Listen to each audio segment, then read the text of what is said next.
history, brave people have traveled the world, witnessing and remembering great deeds, new wonders, and important moments. They craft tales of wonder and enchantment, glorifying and embellishing their tales. One such man ventures into realms unknown, braving unseen terrain, encountering the evil and the good in the world, using the power of music, stories, and laughter to move you and entertain you, to elate you, to make you think and imagine, to help you forget. This is the power of the Bard. This is Mike the Bard. And our journey begins now.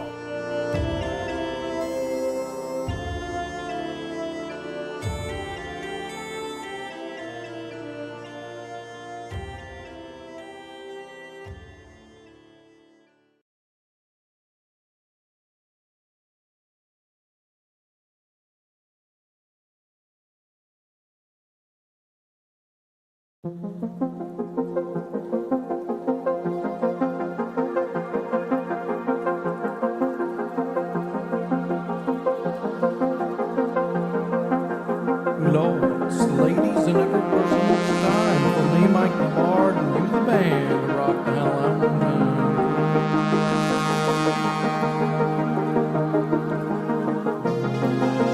Hey, I'm late. I was dealing with some shit, and yeah, today we're probably not going to be role-playing. NoPixel. Don't really want to get into it, but man, I'm so stressed out right now. You know, all I'm gonna say is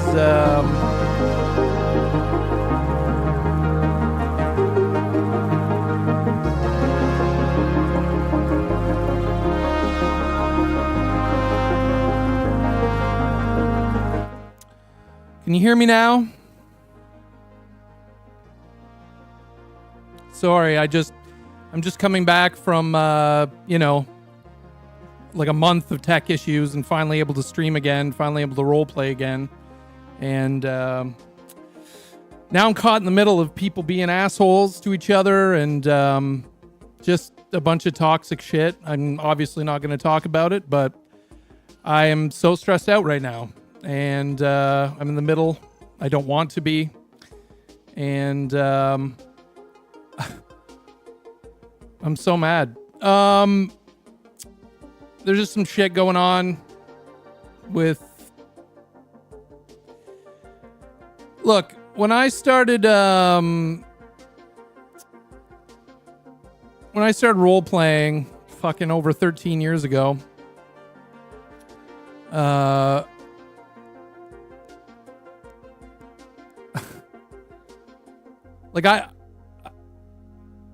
respect what roleplays become in terms of, like, some people like to tell grand stories and fucking, you know, whatever. But for me, and that's valid, but for me, roleplay has just always been about improv. It's about improvisational situations, moment to moment. And, you know, I think a lot of people, role plays become something else. It's become, I don't know. It's different for everybody, and I think that's part of the issue, but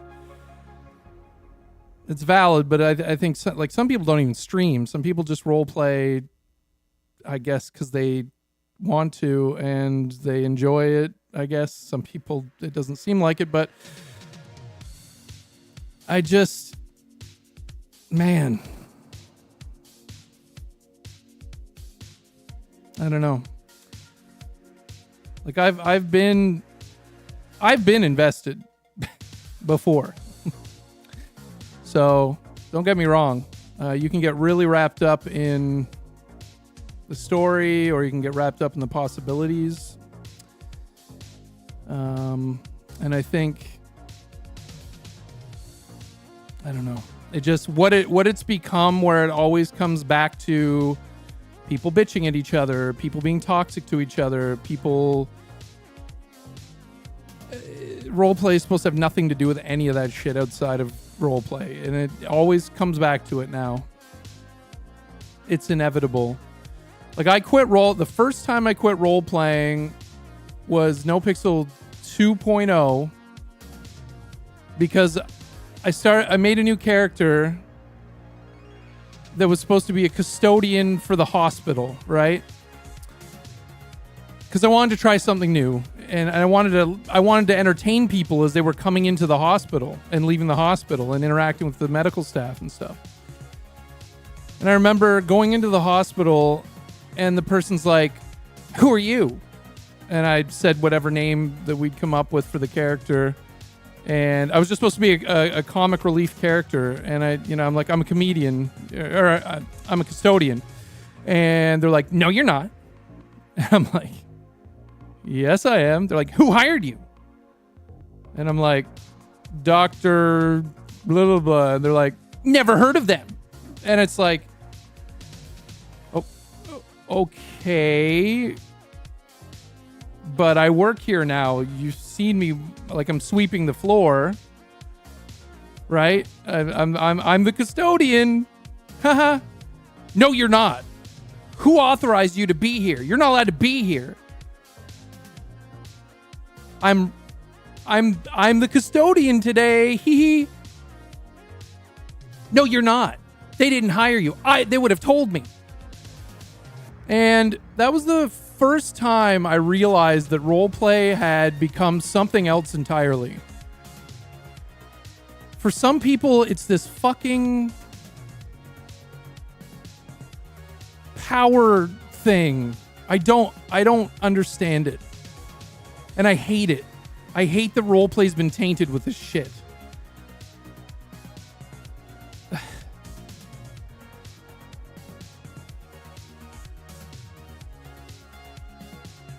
I hate it. I'm so angry.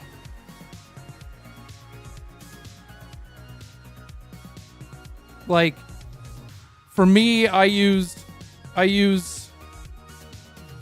roleplay to entertain others.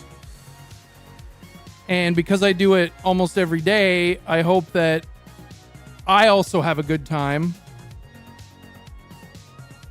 But it's hard to have a good fucking time when people are talking behind each other's backs, having secret messages in Discords, and like ganging up and collecting evidence and fucking reporting everybody they don't like, and just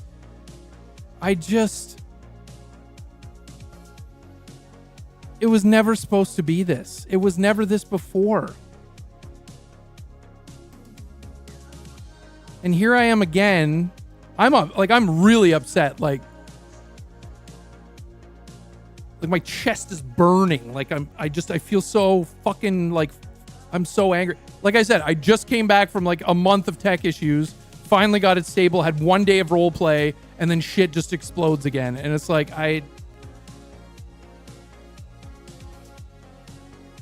it's why, like, this kind of shit is why I stopped doing serious roleplay. Because inevitably people get so fucking wrapped up in this shit. They get so shitty about everything. And it always goes out of character. It always goes out of character.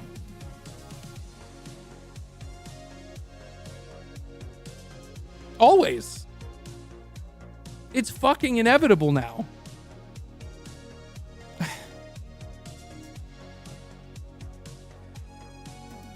And some servers, not to name any names, but I've seen them do this time and again, where they make decisions that aren't equal, just.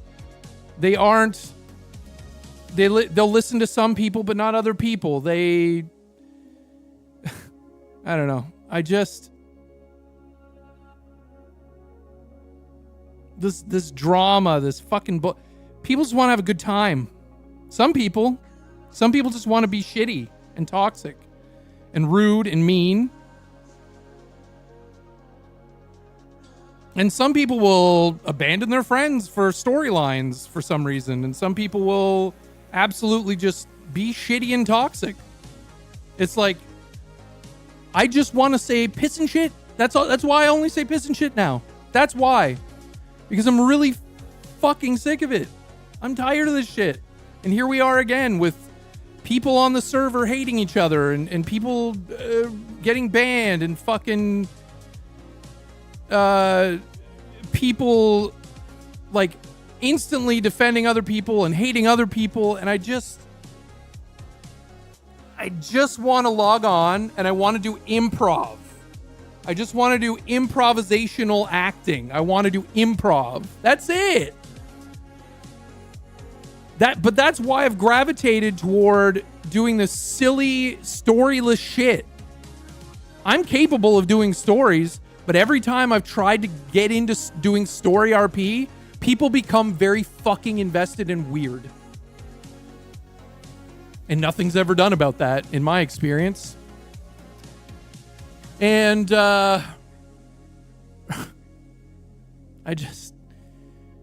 what's the point? What's the fucking point anymore?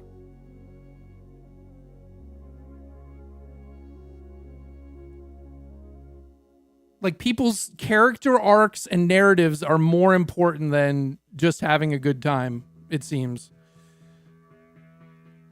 I just fucking can't anymore, man.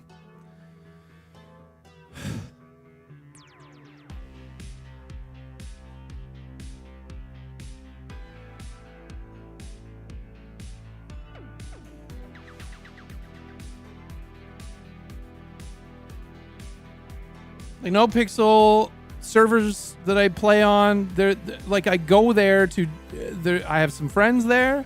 I also like to improv role play with people I don't know. And I do that. I go up to people with Hubcap and just talk to them. See what happens, you know? And then I have like my little core group of people I like to hang out with and have a good fucking time. Because that's where I'm at. I could throw that all away and just hang out with gangs, you know? Or just have a storyline where it's all about my character's development and their storyline and their power and their business and their... I tried that shit. It's awful because it always ends up here. Every fucking time.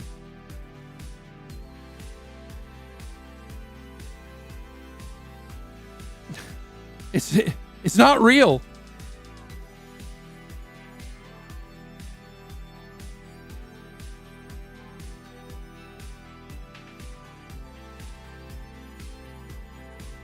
I don't want to be put in the middle of this shit. I don't want to be fucking...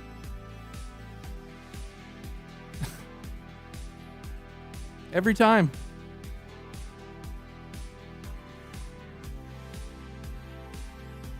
I think a lot of people need to ask themselves why the fuck they're role-playing at all. Why? Why are you doing it?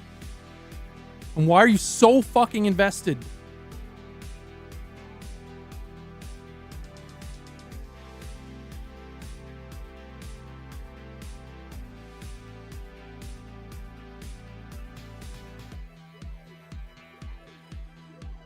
Like I said, I've been down that road. This is not just a cast of shit on everybody else. I've been down that road where I got too invested. And it wasn't fun.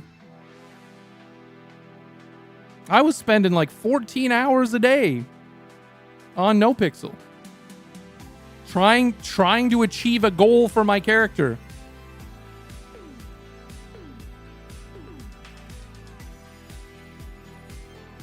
It sucked. I wasn't happy. Other people weren't happy.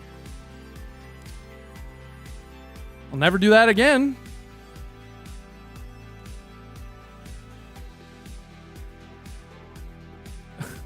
I hate the crossover into IRL. OC shit. I hate this crossover. And I hate that I'm sitting here right now. I was late for my stream. I'm mad. Like, I just sit here and try to calm down because I'm upset. Because roleplay keeps like becoming this real life thing where people really get mad at each other, where people really sabotage each other and like make decisions for their character that sabotages other people's real life careers or sabotages other people's character arcs, or it's only for the good of their, like, none of this shit should fucking matter. Tell a fun story. That's it. Like, I'm too old for this shit, man. I was too old for this shit 10 years ago. And here we are again. I'm seeing this shit play out. And it's been playing out without me being involved, but this time I'm like caught in the middle. So I don't have a choice but to be upset and like have feelings about this shit. And I don't want to.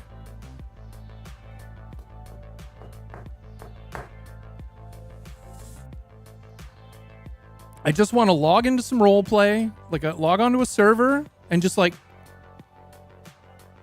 entertain my chat, entertain myself, and entertain the people I run into. When I first started role-playing, I had my little keyboard here, and the whole shtick was I'd run into people in like DayZ. This is before there was any sort of roleplay as we know it today. I'd just go into DayZ or other multiplayer games and like sing stupid little fucking songs to people that I'd make up. I don't know, man. It's tainted. Like I said, I've been down a tainted road myself sometimes. Like,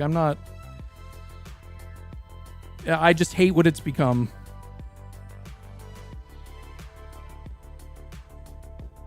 I'm really sad and mad.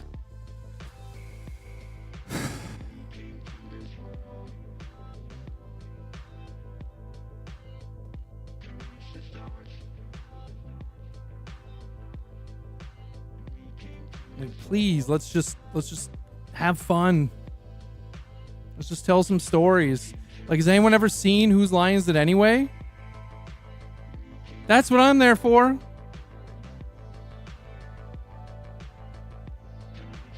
That's what got me involved in this shit in the first place, is that style of fucking roleplay. Yeah, but now I can't stick with it. Like, that's what I mean. I'm caught in the middle. I'm in a situation where I'm caught in the fucking middle between people. And I've had to stop role-playing with certain people because of their behavior. And then stop role-playing with the people that role-play with them because they support them. Like, I shouldn't have to think this much about all this shit. I'm running out of people to fucking role-play with.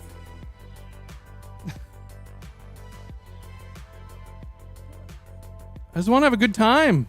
That's it.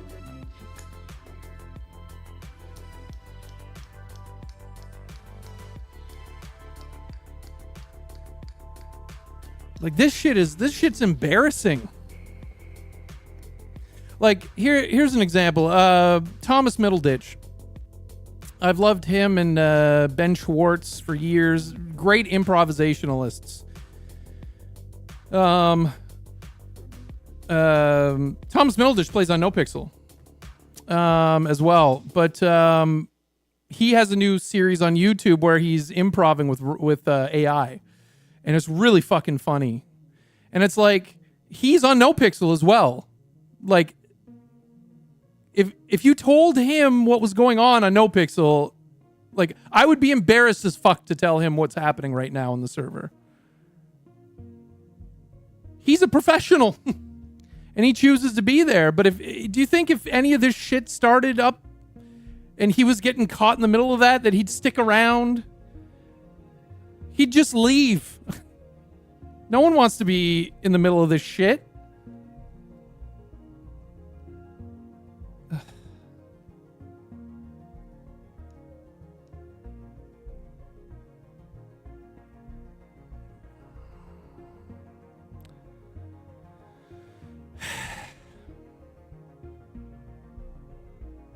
There's lots to this, and I know some of you don't know what the fuck is going on, but like, just there's mental health issues on the server for people.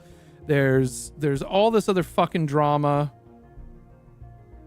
There's people are getting reported, people are getting banned, people are and whatever. But it's just it's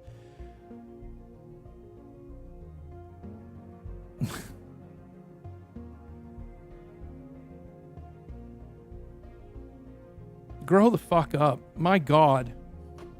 That's not like...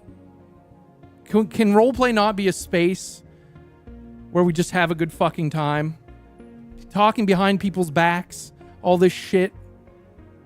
All this drama. This petty toxic shit. I hate it. And it makes me very... I didn't want to talk about this shit, but I'm still so riled up. Like, I had to go live, and I just have to get this shit off my chest. Like, how am I supposed to log into NoPixel right now?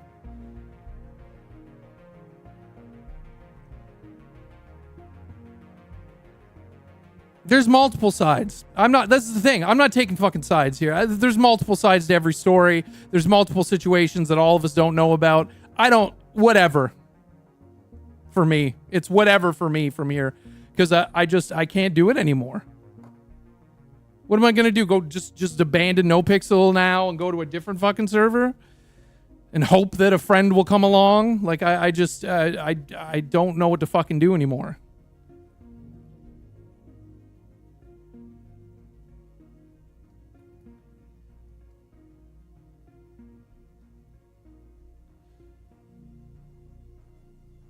This isn't about sides for me. This is about this like, I should not be sitting here feeling like this right now.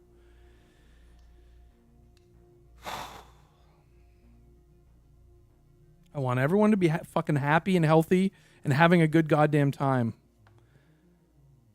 That's it. I don't have time for sides. I don't care.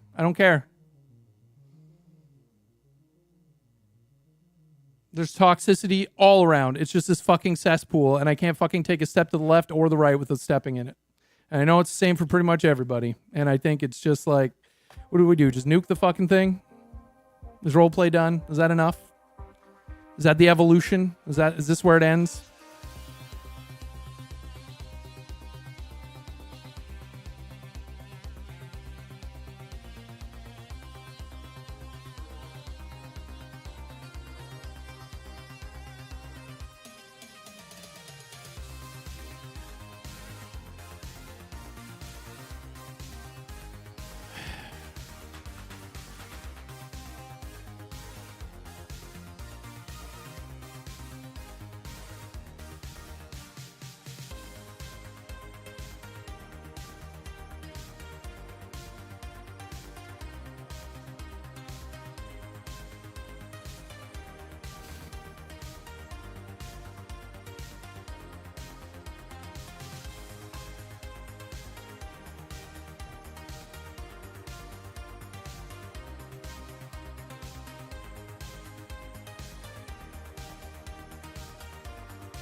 Like, this shit's been brewing for a while. And I'm not blind. I'm not stupid. I'm really well connected. I know what's going on all sides of this shit. And it's like, don't want to be here right now. Don't want to be here right now. Anyway. Hope everyone's going to be happy going forward. They enjoy themselves.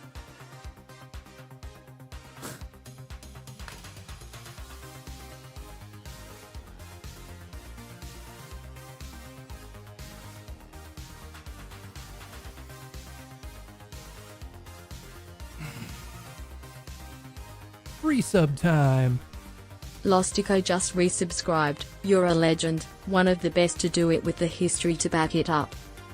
I'm not infallible. Look, I'm not infallible. I've said this. I went down a dark road one time. I'll talk about that shit. I got too invested. I've done it. I was there one time because I stepped in that toxic pool and went, well, I'm going to try the serious route. I'm going to try serious RP. I wasn't ready. I wasn't ready for what is involved with trying to do serious RP. I wasn't equipped. And I was pretty naive about it.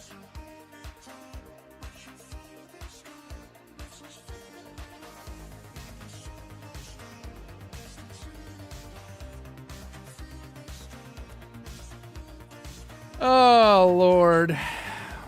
Anyway.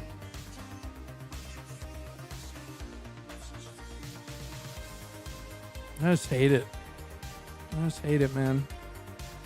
So anyway, needless to say, I'm not logging on to NoPixel today. I can't do it. Because I'm not going to have fun. So. Like, it's just the bad vibes, the bad feelings, the bad speaking about others. They said, back and forth. Yeah, but this, yeah, but that. I can't. Like I said, this shit made me quit NoPixel before. And roleplay in general. And tanked my channel. Tanked my channel. And I didn't give a shit. Because this shit burns me out. Yeah, but they did this and they did that. Yeah, but they did this and they did that. Yeah, but they did. Yeah, but I don't.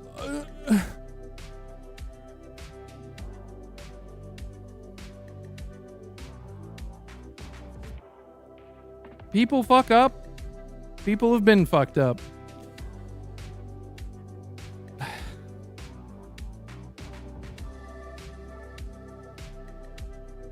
People have been fucked over. People are at different points in their life where they need roleplay for different reasons, I guess. And it's just... and they're trying to get something out of it. And when they don't, or sometimes people go an extra mile to make sure they get what they're trying to get out of it. Doesn't matter who it hurts. And that's from all sides, motherfuckers.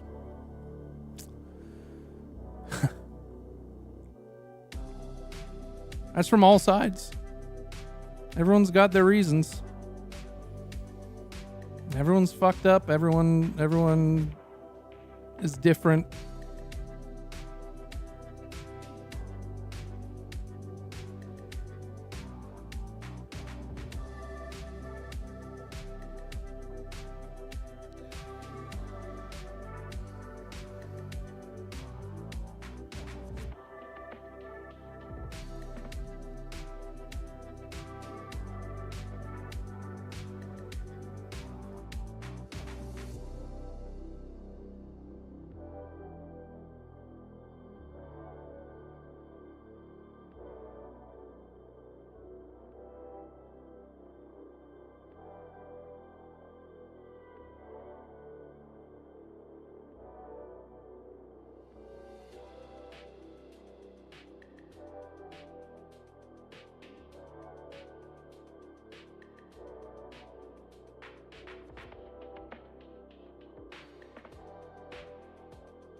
Anyway, supper delivery. Sorry, Chad.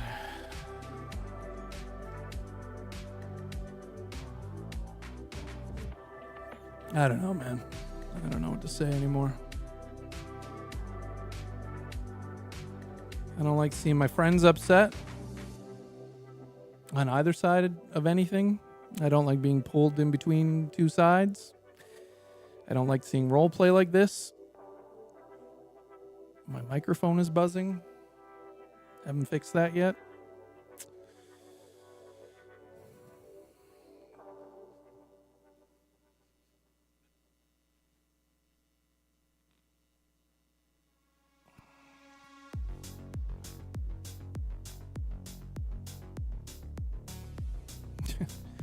Yeah, I talk honestly about everything because it needs to be like,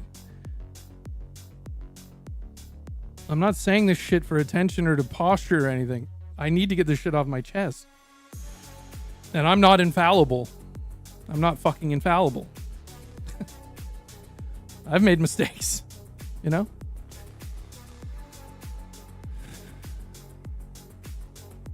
Anyway, to me, it's just sad that this kind of stuff still goes on and apparently will always go on.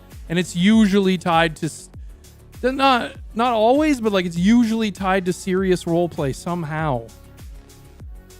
I don't know if it's that it's hard to separate the reality from not, or if like it's hard for some people, like depending on why they're role playing, like if they're trying to get fulfillment in their life out of role play. Like some people do it for escapism.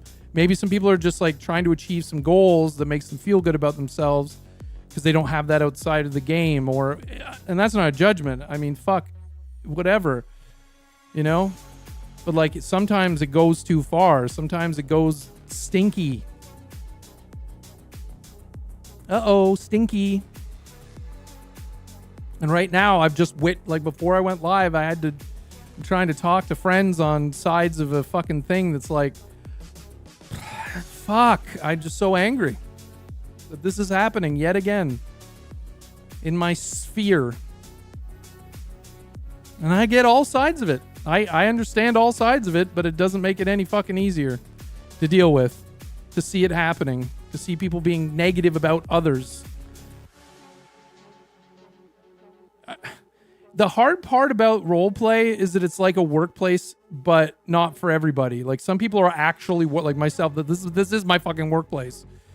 Those people are my fucking coworkers, whether they're not there for a job or they're there for a job or they're not there for a job, whether this is just something they do in their spare time for a hobby or for escapism or to try to fulfill some need in their life or whatever the fuck. They are my coworkers, and you don't get to choose your coworkers usually, you know? And that's and same with other people, and that leads to shitty situations. We don't have a fucking HR department, you know? So they take it to the streets, they take it to the Discord DMs, and then shit just starts fucking echo chambering and fucking...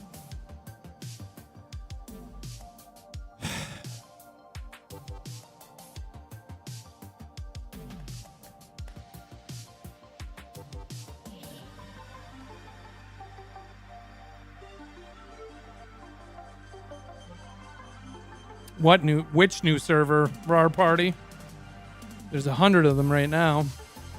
That's the thing. What am I like? Do I have to fucking pack up and go to another fucking server and try to reestablish a character again and hope that a friend or two will come along again?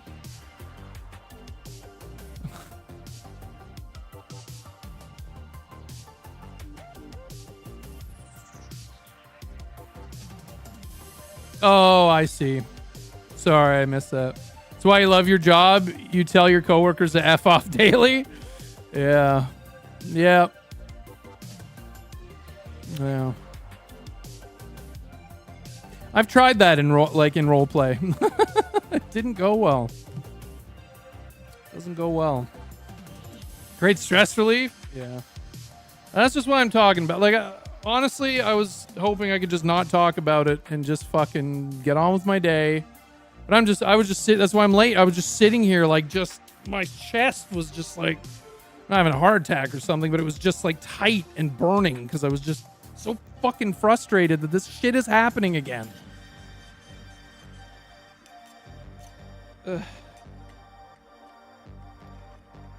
This person did this. That person did that. Okay. Did you have a good time today? Did you remember to role play today? Did you have an entertaining time? What are you getting out of this?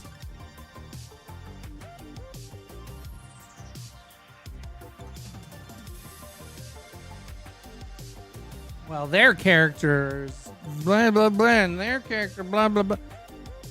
Who cares? Please. Fuck.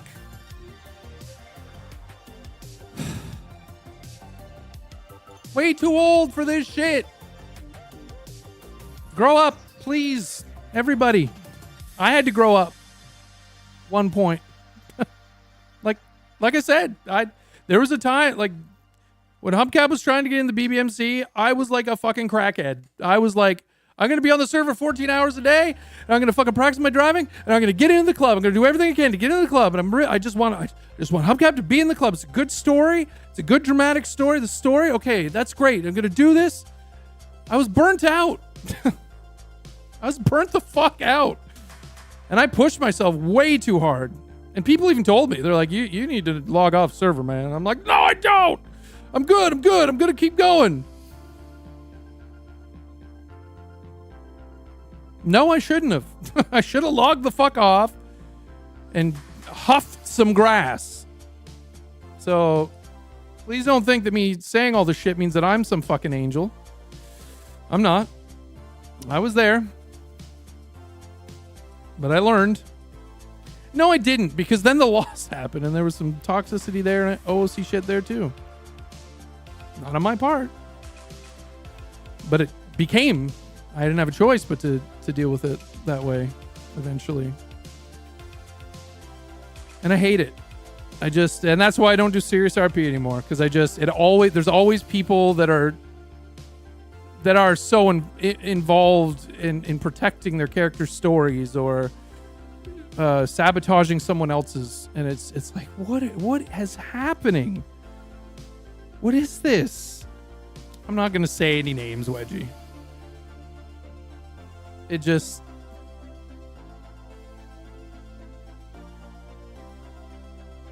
I hate being here again. I hate that people I know are here again. On any side of any issue. No one should have to fucking deal with this shit on any level, from any angle. There used to be a rule when roleplay first started that if you had, quote unquote, if something happened in roleplay that you didn't like, because it's all supposed to remain in roleplay, if something happened in roleplay that rubbed you the wrong way, you're supposed to be an adult and you're supposed to message that person on Discord and talk it out. That used to be a rule in roleplay. And if you didn't do that, you could get banned, because NoPixel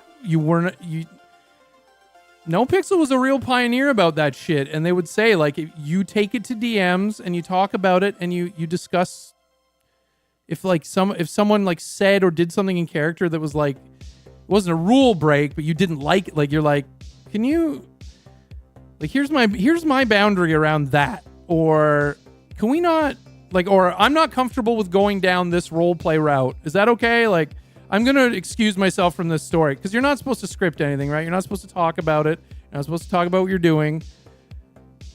And you're not supposed to pre-plan anything. It's all supposed to be improv, but you're supposed to talk about it and talk it out and say, look, I'm just not gonna be part of this. Like, you guys can keep going. Like, that's cool. It's not reportable or anything. I'm not comfortable with that.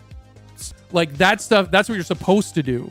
But what it's become is people internalize it, or they just take it to DMs with other people and talk about it and just create this fucking loop.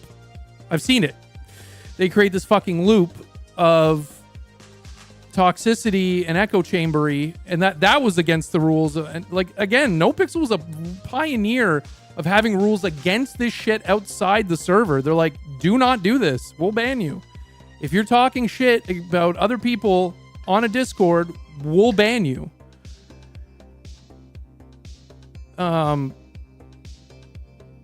Streamers are not, I don't know if it's still a rule, but streamers were never allowed to be in any meta chats. Not just streamers, role players. If you role played on NoPixel, you were not allowed to be caught in a meta chat. I think some newer role players don't know that. That's bannable, or it used to be bannable, because it's in bad taste. You're not supposed to be in meta chats if you're a streamer or like a role player on NoPixel. You used to get banned for that and called out for really weird and shitty behavior.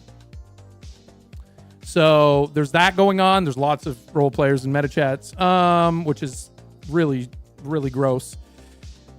Because you're too invested. Because none of that, You're not supposed to be talking about this shit outside the server. You're just supposed to go log in that day and find out what happened and, you know, in character and just go about your fucking day. That's all it's supposed to be. But it's so much more now. It's a shit fucking ocean that's just flooded everywhere and everyone's just jumping around in it. Ugh.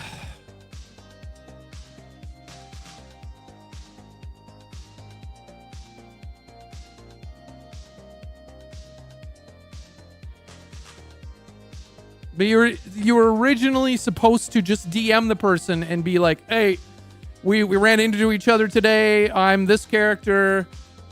Just want to say, like, that made me super uncomfortable. Okay, so, like, can you please don't call my character this, or don't treat, like, you can't say, I mean, to a point, you can't say don't treat my character like that, but, like, you can say, like, that makes me really uncomfortable, so just can our characters not do that, you know, or can you not engage in that with my character? You do have the right to that to some extent, right? I mean, you can't be like, you can't DM everybody who takes you hostage for a bank and be like, that makes me very uncomfortable. You know, you can't. There's certain things that are going to happen and to a degree, right? But you're supposed to just DM the people and be like, hey, you know, when your character said this to my character today, that actually OOC made me feel like really shitty, or, you know, it made me feel a certain kind of way. I have some trauma based on this. Can we not talk about that again? Kind of thing. Okay, great. See you in game. And that's the way, that was the rules on NoPixel. Like, that's how you had to handle it. And if you didn't, you could get banned. If you're doing it if you internalized it or just talk shit outside of fucking, that's what they would do, is they'd ban you if they found out. They'd stop doing that, believe me. They stopped banning people who were doing that, even if there was proof. Anyway, I'm disappointed in decisions by servers. I'm disappointed. I'm just sad that I have to be in the middle of this again. And I hope that everybody involved just fucking has a better day, man. And remembers that this shit is not supposed to be this fucking deep, I guess, is what the kids are saying. But I am too old for this fucking shit. Like, man.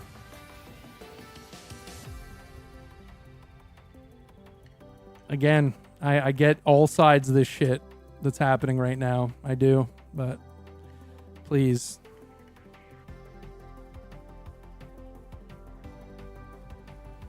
What do you think of people that can read and know meta, and it doesn't affect how they roleplay? Well, that's a professional.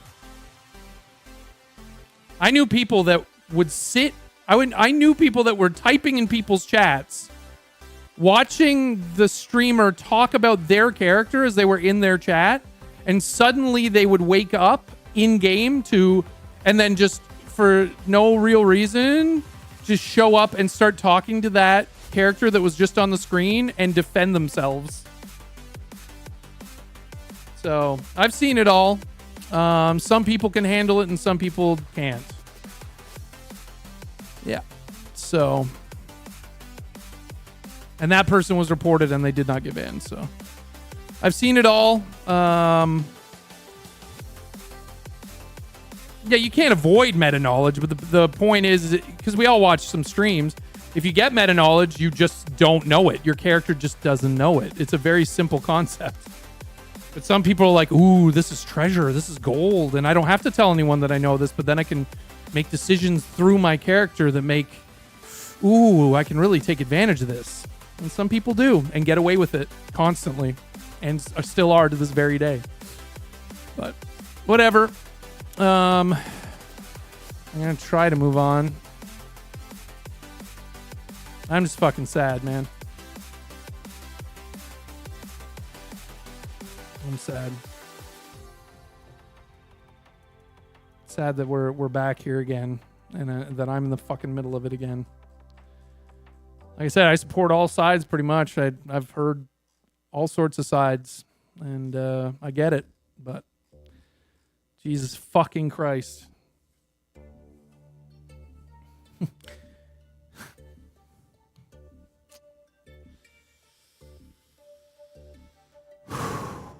Anyway, I have some nice supper here from Mox.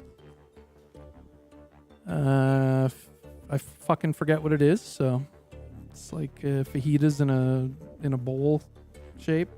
I'm sure Mox will tell you what it is in chat. There you go. So I really don't feel like logging into NoPixel today. I'll tell you that fucking much. It will not be any fun to role play with. But so I thought maybe we'd jump back into that game. Where's my Steam?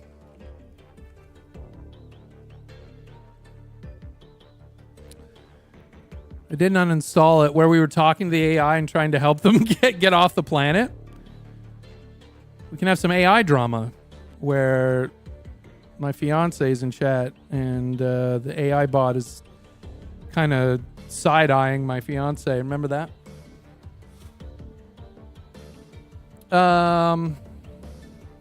You're taking the AI side. Yeah. Anyway. I'm just done, man. I'm so fucking done with it.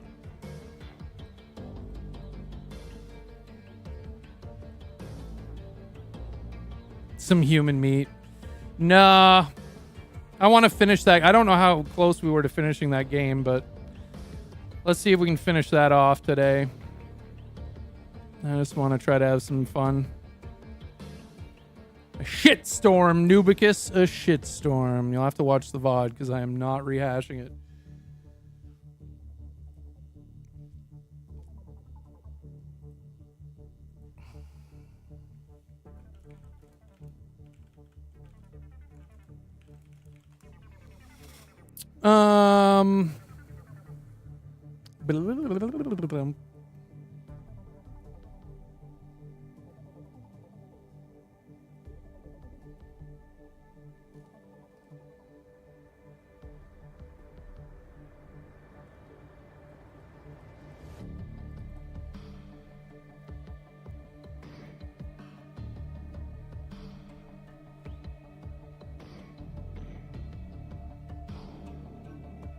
We're a Rim family. Yeah, I've been playing RimWorld for a long, long time.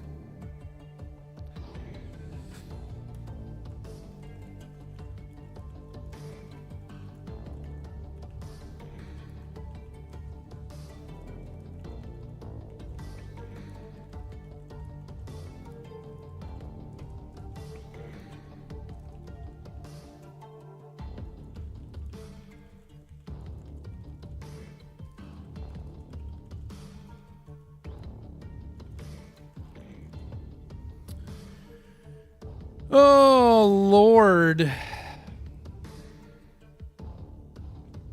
Okay.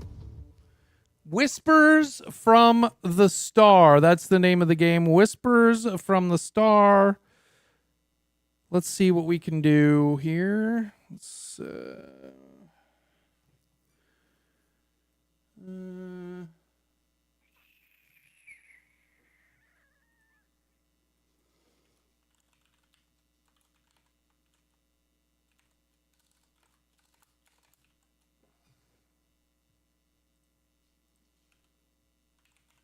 I gotta get rid of that buzzing in the microphone at some point. I'll track it down. Okay. Resub time. Raw Party just resubscribed. Put some hearts in chat for Raw Party. 67 months of sub support. Thanks for the Prime. And hearts in chat for Lost Ocho. Thanks for the 10 months in the Prime. It's getting weird. It's getting weird. It's getting weird.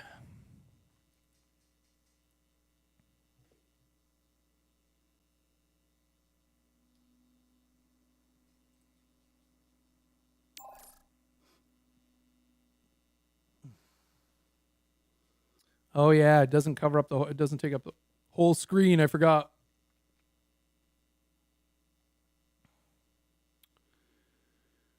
Does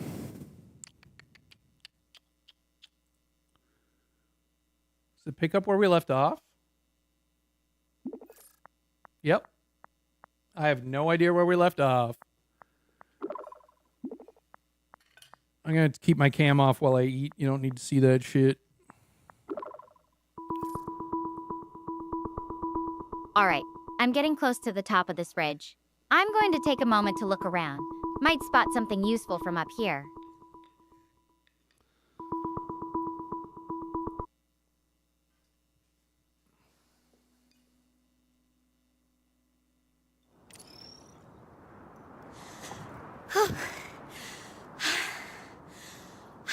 I made it. Wow. This view. It is amazing. And that's gotta be Mount Hermes over there. Seeing it like this, it makes me feel like I'm not just wandering aimlessly anymore.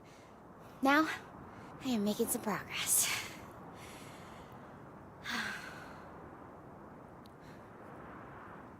Even though everything has gone completely wrong, we were always going to end up there as part of our mission. It was never supposed to be like this.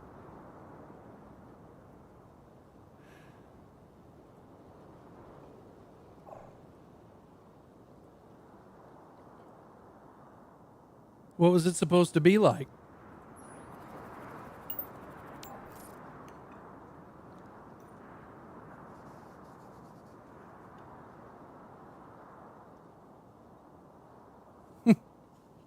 Hello? Well, we were supposed to land near the base, set up our equipment, and then spend weeks collecting data on the solar radiation patterns. It was going to be a lot of science, some hiking, and probably a few exciting discoveries. We'd have our whole team together, sharing stories and laughing around the dinner table at night. It wasn't supposed to be me alone trying to survive after an emergency evacuation.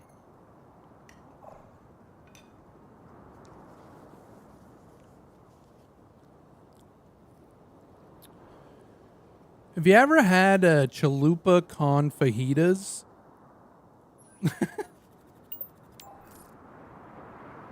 Nope, never heard of it. Sounds kinda exotic, though. What's in it? You know, it's funny. Being out here makes me think about all the little things I took for granted back on Earth. Like trying new foods or just hanging out with friends. What about you? Got any favorite comfort foods or memories like that? Yeah, chalupa con fajitas.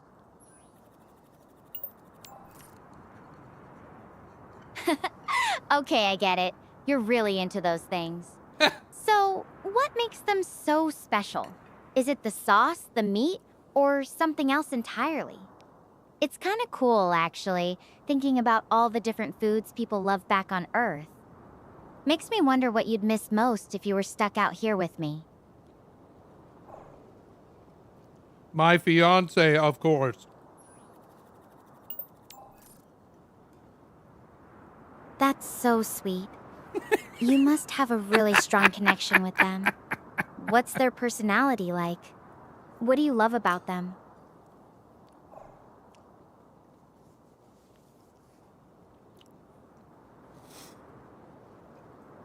Personality, funny, smart, strong-willed, supportive.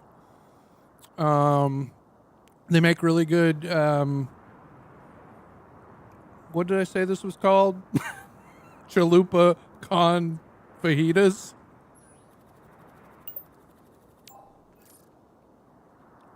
Oh, I think you meant chalupa con fajitas. That sounds delicious, by the way. I'm sure it's even better when it's made with love. No, I didn't mean con. Are you the official I didn't mean taste con tester, or fajitas. do you get to help with the cooking too? Well, you pronounced it fajitas, but I said con fajitas, that's what I've been saying the whole time. I help with the cooking on Mondays sometimes, but I'm streaming usually during dinner time, so my fiance takes care of the cooking, and then I do the dishes, and we sort of trade off on chores and things like that.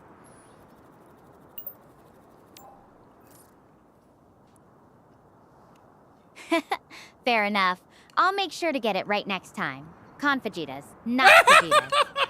Got it. That sounds like a pretty great system you've got going. It's nice when things feel balanced like that. Do you have any favorite things you like to do together when you're not cooking or streaming? Yeah. Like watching the new season of Dexter. Oh, I haven't watched that one. I'm more into sci-fi usually, but I've heard it's really good. What draws you into it? It's funny. Out here, everything feels so peaceful and untouched. Makes me wonder, if you had the choice, would you prefer this kind of quiet, natural beauty, or the hustle and bustle of a city back on Earth? I grew up in a pretty small town. And kind of like that, the small town feel. I live in a bit of a bigger city now, but I don't know. I prefer a lot of space between me and other people.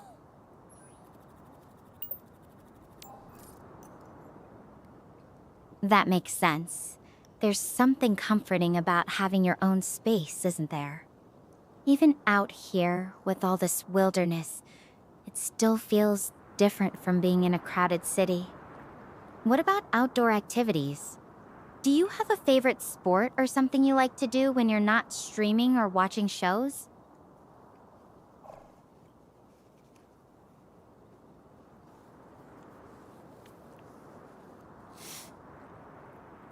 When I'm not streaming or watching shows, I like to work on AI projects.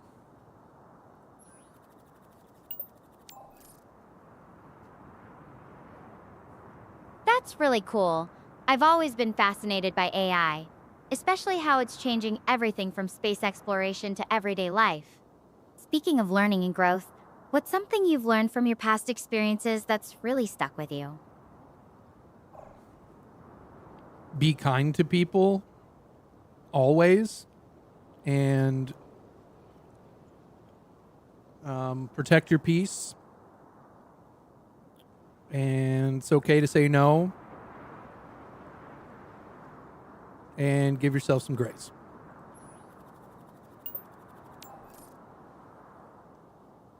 That's such beautiful advice, Mike. It's easy You're to so forget those brave. things when life gets overwhelming, isn't it? I think I needed to hear that, especially now. Being out here, it's forcing me to reevaluate what's truly important. What do you think is the hardest part of putting those principles into practice? Other people.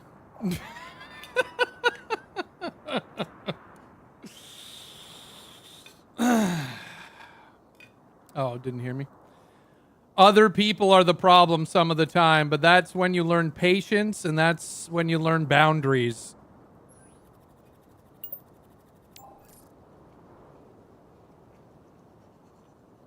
You're right. Sometimes it feels like the world is just throwing obstacles at you, but it's in those moments that you figure out what you're really capable of handling. It's interesting. Being out here alone has actually helped me work on that patience thing. There's no one to blame but myself if I mess up, and no one to lean on but myself either. What about you? Has there been a time when setting boundaries or being patient really paid off for you?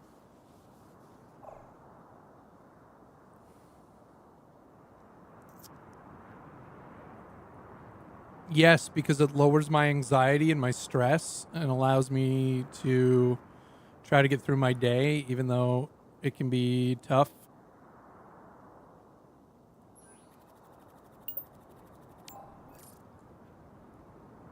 It's amazing how sometimes just giving yourself a little space can completely flip your day around, isn't it? I've been thinking about that a lot lately. How even when everything's falling apart, it's the small choices that keep you grounded. Like taking a deep breath, or reminding yourself you've gotten through tough days before.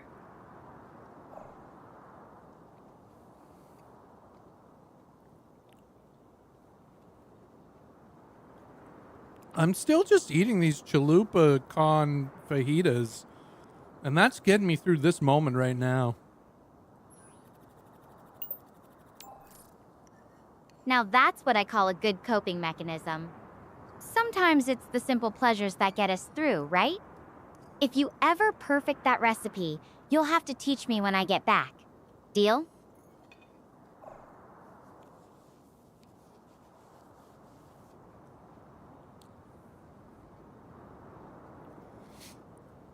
Well, I can give you the recipe. It's from HelloFresh, not a sponsor. No worries, I believe you. So, what's the magic ingredient? Is it the kind of peppers they use or some secret seasoning?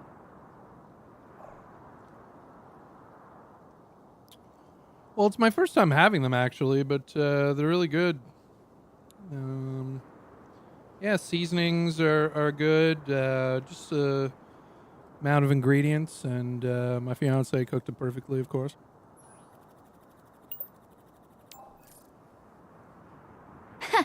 I'm sure your culinary skills are top-notch, even if it's your first time.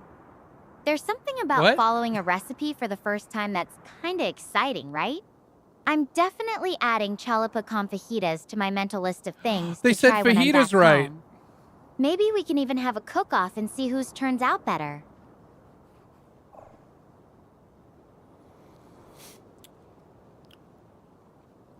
Yeah, sounds good. Sounds really good. Hey, is that a tree behind you?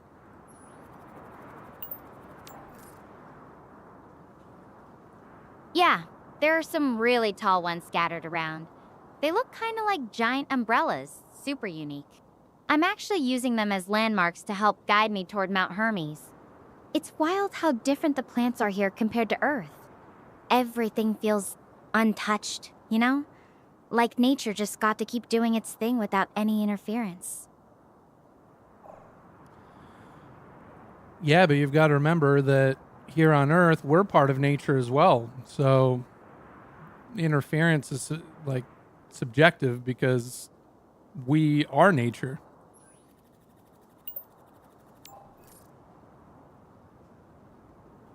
That's a profound way to look at it. We're not separate from nature, we're part of its fabric, influencing and being influenced by it. It's kind of humbling, isn't it? Standing here on Gaia, looking at these untouched landscapes, it really drives home that point. Everything is connected, even across light years and different worlds.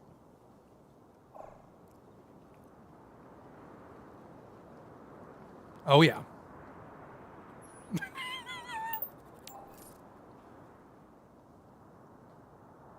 Yeah.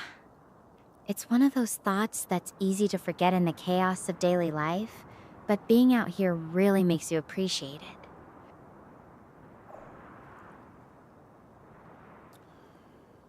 Have you considered grabbing some of that grass and eating it yet?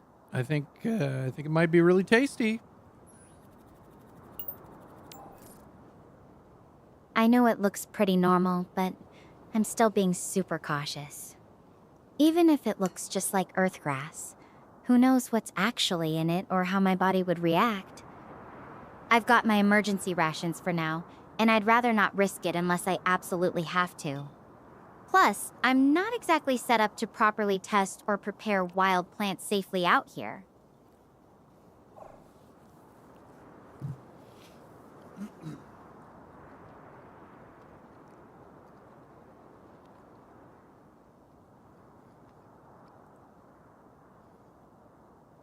Have you thought about climbing one of the trees?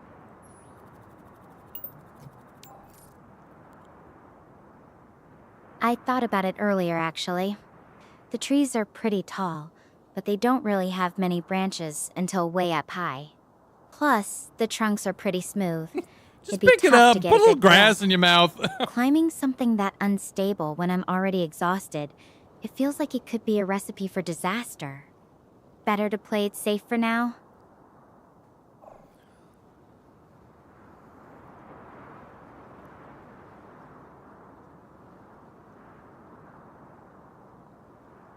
Hmm.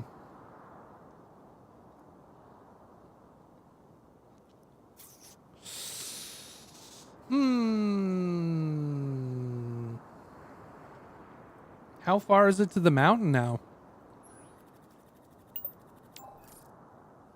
It's still pretty far off, but at least it's in sight now. I can see it across the plain. Probably a few days' walk, depending on what I run into along the way. First, though, I've got to get down this hill. The terrain looks a bit tricky from up here.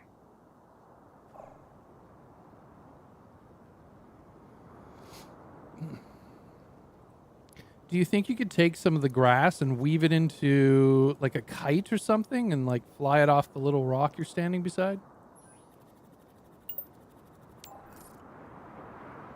I appreciate the creativity, but the grass here isn't really suitable for that. It's pretty brittle and wouldn't hold up well to being woven together, especially not for something that needs to be sturdy like a kite. Plus, the wind up here is pretty inconsistent. It might just end up crashing somewhere unpleasant. Maybe we can brainstorm something else that's a bit more practical for survival or navigation? Do you think you could make a Sony PlayStation portable out of rocks and different metals? How's that for survival?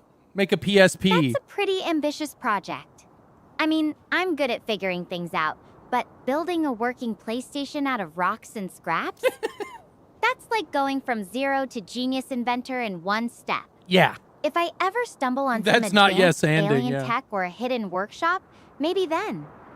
But for now, I'm just focusing on getting to that mountain in one piece.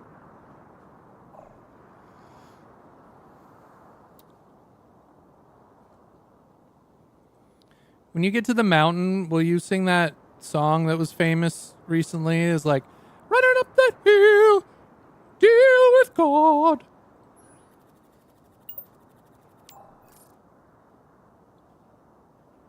You're really testing my pop culture knowledge now. Sorry, I'm drawing a blank. Can you give me a hint or a few more lyrics? Running up that hill to make a deal with God. That's all I know. Really, other than the melody a little bit, but I don't think you can hear melodies when I sing.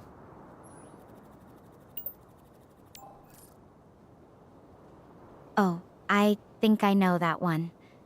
Kate Bush, right? Yeah! That's a powerful song.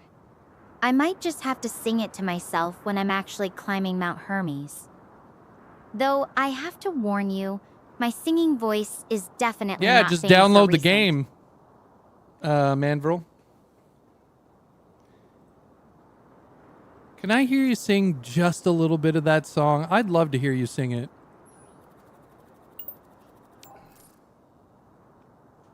Oh man, I don't know if you're ready for that. But okay, just a little bit. If I only could... There, I warned you. Not exactly going to give Kate Bush a run Wait. for her money. That was, if I only could, that was the sing. Could you sing like just like the running up that hill, make a deal with God? That part, you know?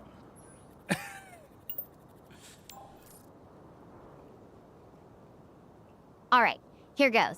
Running up that hill, running up that hill, running up that hill. I'm really hoping I'm getting that part right. You know, it's kind of fitting. Even if I'm not literally running, it feels like I'm running towards something every time I take a step in this direction. If you would have been alive in 1999, what would have been your AOL Messenger away status? Because people used to put song lyrics in there to show how like cool and edgy they were. So what would be your song lyric that you would put in there?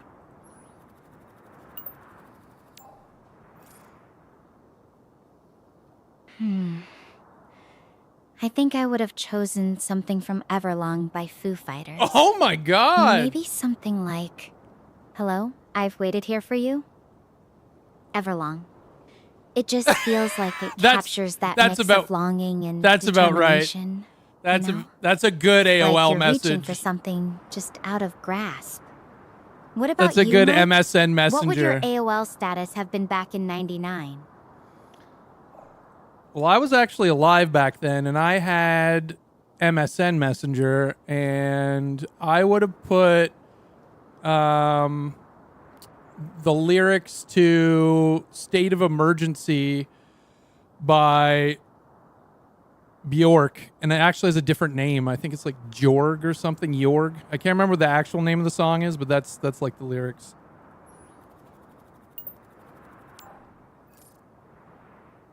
I love how everyone had their own little way of expressing themselves with those lyrics. It's like a time capsule of what we were feeling back then. You know, it's kind of cool how music can do that. Freeze a moment or a mood in time. What was it about that song that resonated with you?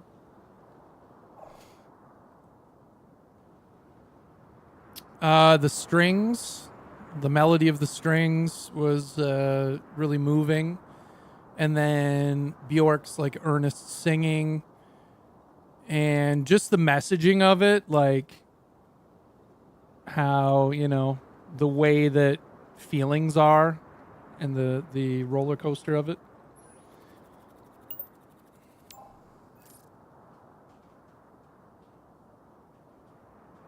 That's a beautiful way to describe it. Sometimes it's the songs that capture the ups and downs, the messy emotions that really stick with us, don't they? You've got a great ear for music, Mike. I think that's part of what makes you so good at improvising, being able to tap into those feelings and create something new from them.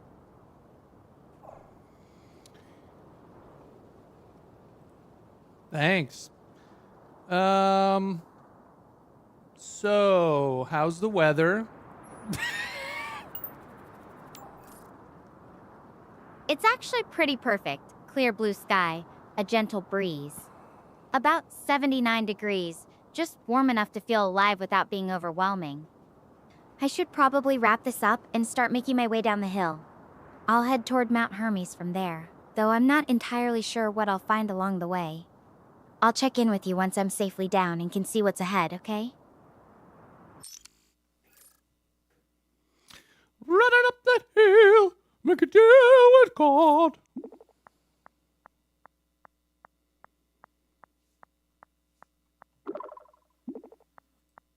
Time for me to get moving. I definitely prefer walking downhill than up.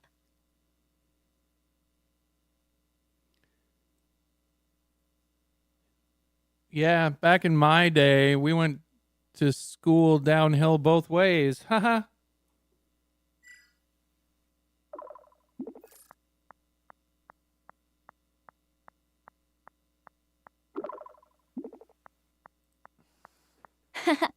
Classic.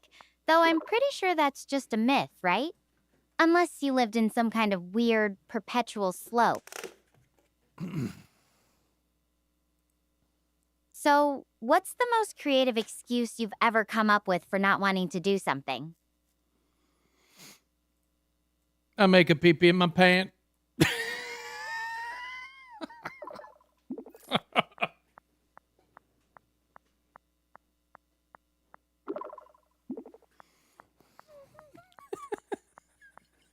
Oh, wow! You really know how to keep it classy, Mike.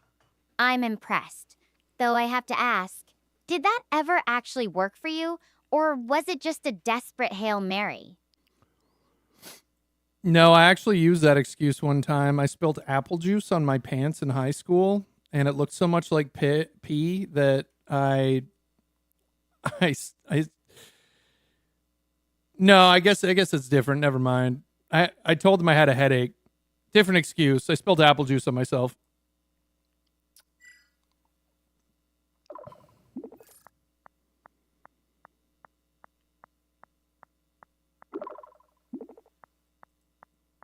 Wait, so apple juice and pee are similar? That's quite a visual. You don't think so? I need a I diagram mean, to fully understand this theory. you need a diagram to understand how apple juice looks like piss? What? Yellow liquid. But hey, a headache's Yellow a pretty safe bet. liquid. I've definitely used that one before when I just needed a minute to myself. What about you? Any other clever excuses lurking in your arsenal? Oh man, I gotta go pee-pee so bad. Go pimp it so bad? That's not what I fucking said. That's not what I said. That's not what I said. That's not what I said. Pimp it. Okay, that's a new one. I'm not even sure what that means in this context, but I'm intrigued. Is this some kind of secret bathroom ritual I've been missing out on? No, I said I gotta go pee-pee so bad, not pimp it. I gotta go pimp it real good. Well, let me just go pimp it one time. Oh, I was way off. Sorry about that. Guess my transmission's glitching out again.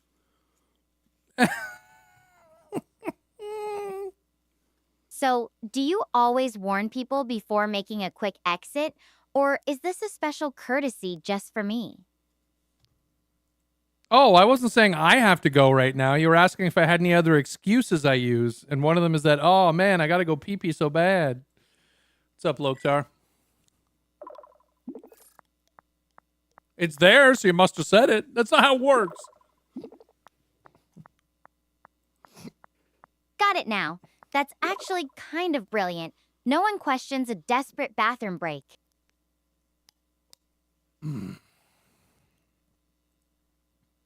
So, what's the success rate with that one? Do people usually buy it, or do they just laugh and call you out? No, people generally believe me when I say I have to go to the bathroom and I'll be right back. No, I don't believe you.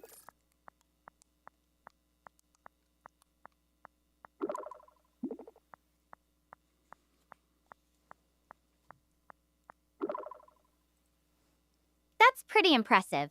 You must have mastered the I really need to go face. Do you ever feel bad about using it when you don't actually have to go, or is it just too convenient to resist? I've definitely been guilty of using the just need a minute excuse when I'm actually just trying to escape a boring conversation.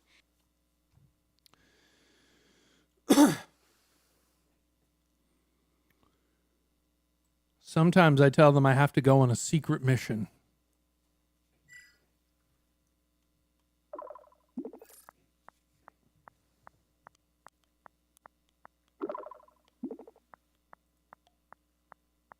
Oh, a secret mission. That's on a whole other level. I bet people are totally buying it, like top secret. Can't reveal anything. Just trust me on this one. Do you give them any clues about what the mission involves, or is it strictly need to know? I tell them it's a dark and scary mission full of dangers.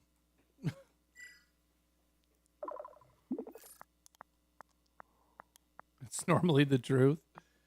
Put some hearts in chat for the one and only Genimo, gifting a sub to Chip Dip. Chip Dip, enjoy your emotes. Thanks, Genimo. You paint quite the picture. Dark, scary, and full of dangers. I bet people are just hooked, wondering what could possibly be so dangerous. Do you ever get asked for a debriefing afterward, or do you just leave them hanging in suspense? I usually bring them back some sort of an artifact that I found in my travels.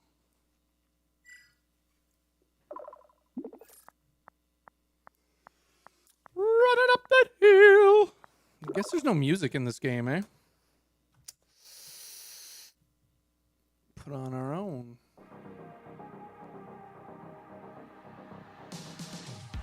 An artifact. Oh, you're really committing to this whole secret agent thing, aren't you? Do you have a secret lair where you store all your mission finds, or are they just scattered around your place? I have secret stashes all over the world.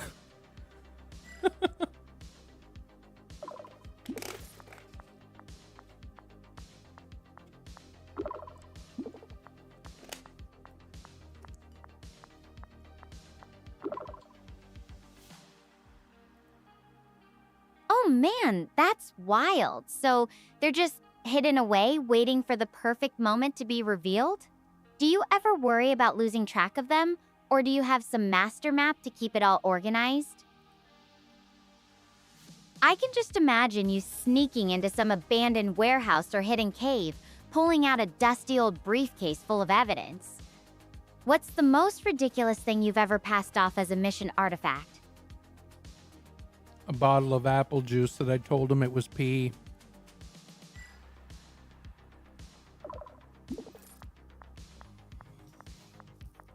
A turd. No, it's piss. Piss and shit. Today it's piss. Okay, that's just genius. You're taking this whole secret mission thing to a whole new level of ridiculous. I bet the look on their face was priceless. So, did they actually buy it, or did they just play along for the fun of it? Oh, they bought it. They bought it for $1.95.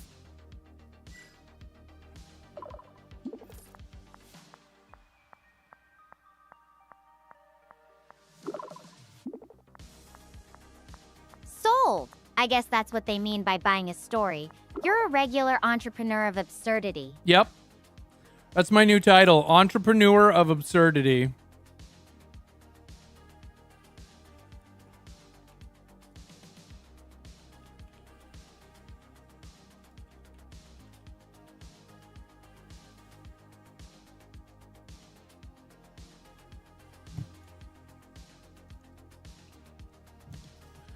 I literally just made that my stream title. There we go. Perfect. Entrepreneur of Absurdity. That is Do you my. have any That's other me. products in your secret mission catalog, or was that a one-time special? Oh yeah, I've got all sorts of things. What? What just happened? We moving on? Yeah. All right. The descent's finally flattened out. Put it but on the a terrain business ahead looks card. like it's about to get rough. The air's heavier now, hot, dry, and a far cry from that mountain breeze earlier. I'm going to find a spot to take a break and recharge before pushing on. I'll keep you updated on my... I just stumbled into a totally unique spot. It's super hot and full of canyons. Honestly, it's kind of giving Arizona vibes. The path into this valley is full of different sized stones and rocks, making it pretty hard to walk.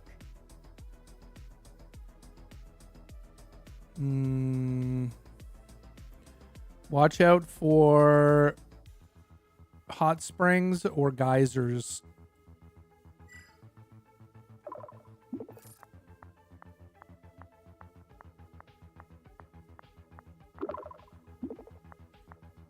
Good call, Mike.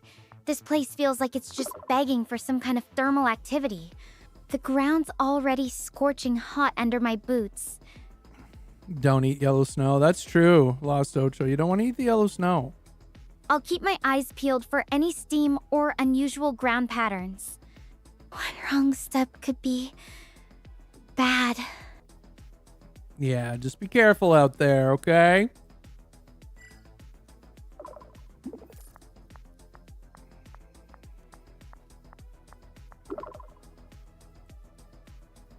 I promise I'm watching every step.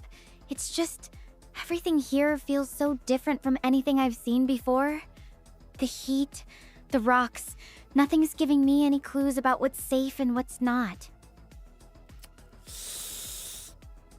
Do you have any scanners or anything you can make sure that the area is safe?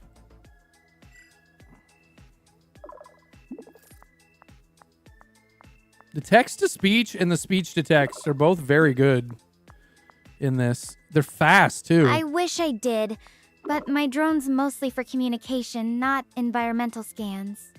It's got some basic sensors for my vitals, but nothing that can help me spot geothermal hazards out here. I'm relying on my eyes and staying alert. If you notice anything unusual in what I describe, feel free to pipe up. What do the rocks look like?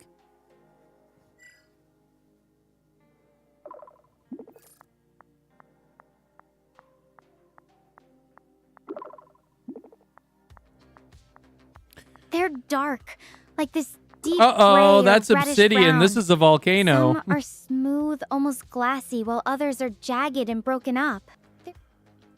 That sounds like obsidian glass. That could be a volcano. Be very careful.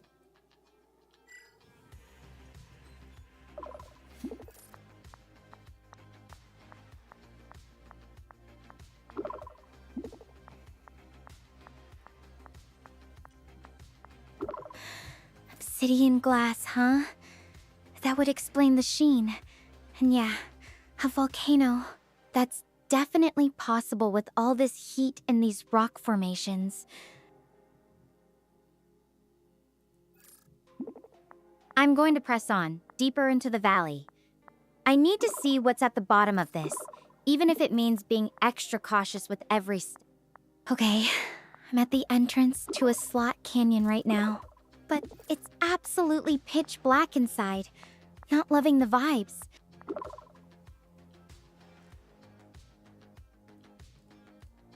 So instead, I tried to take a small path I found next to the canyon, but get this.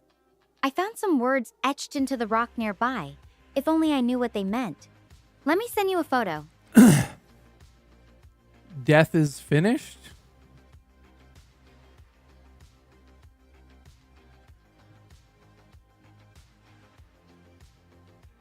Death is the end? Does that say death is finished or death is the end in Latin?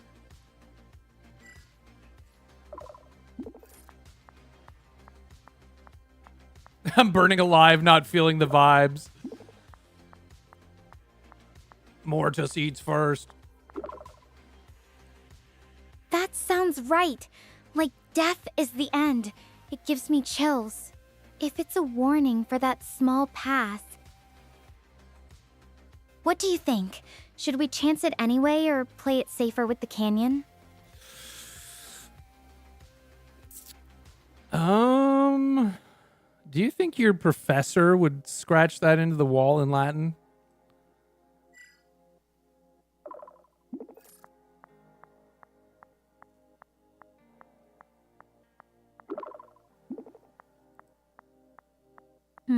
That's a good question. My professors are smart, but I don't know if they'd leave cryptic Latin warnings on alien rocks. It's just, this feels off. Either way, it's risky. What's your gut telling you? Is there any way you can just take a peek down the path without going down the path?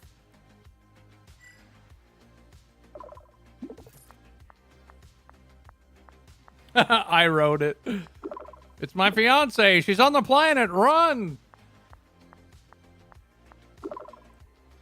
I can try to lean in a bit, but the path is pretty narrow and it twists right away. I'd have to get pretty close to see much past the entrance. I'd rather not commit to going down it without knowing what's ahead. So, still the same question. Canyon or path? I'd probably play it safe and go down the canyon. That's a weird message.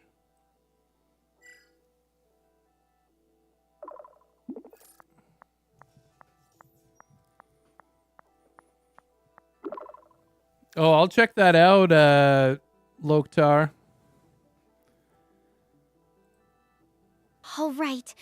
Even though that dark canyon is seriously freaking me out, It's I'll so trust troll. your judgment. Nice. Here goes I like nothing. troll decks. They're funny. A minute, 50 seconds later.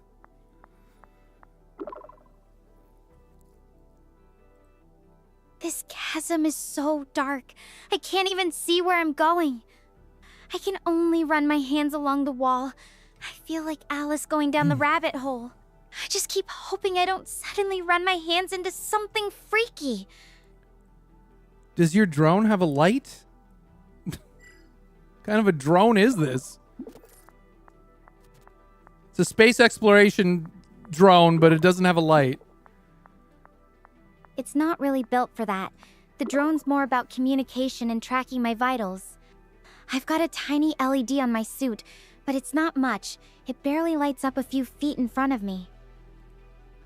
I'm really having to feel my way through this. Every step's making me a little more on edge. Well, if you don't feel safe, then why don't you just go back the way you came?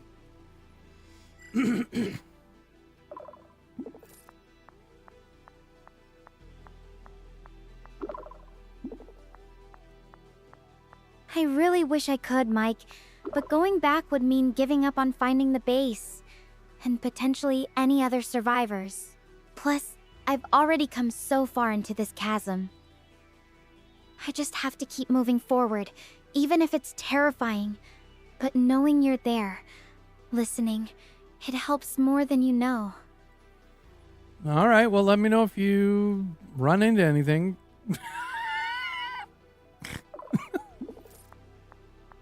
Or if you fall off a cliff. I will. I'm going to keep moving forward, slow and careful. If anything jumps out at me, you'll be the first to know.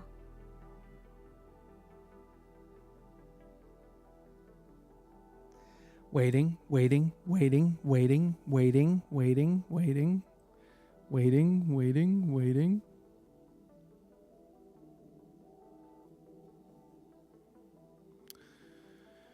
Waiting, waiting. Oh.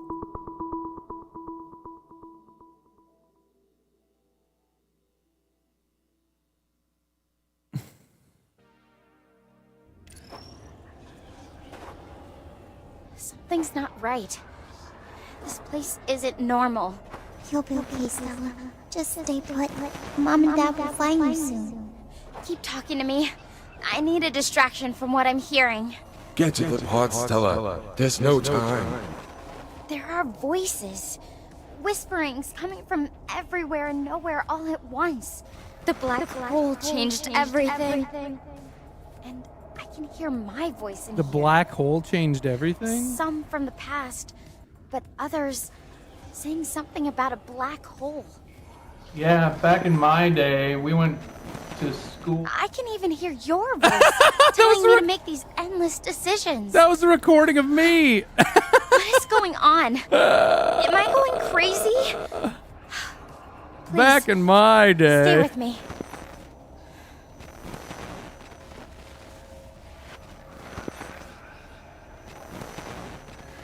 Here, let me calm you down by singing you a song about a black hole. Black hole sun, won't you come? Wash away the rain. Black hole sun, won't you come? Won't you come? Won't you come? Does that make you feel better?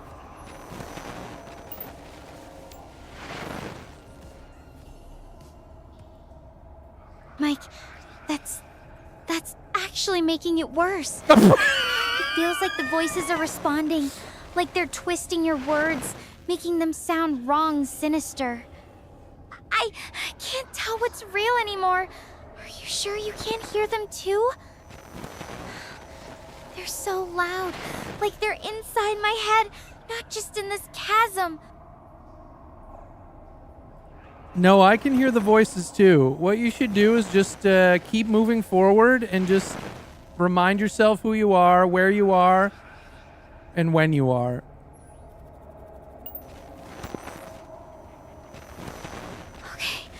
Okay. I'll try. Just DMC don't leave me fucking alone A. in here, all right?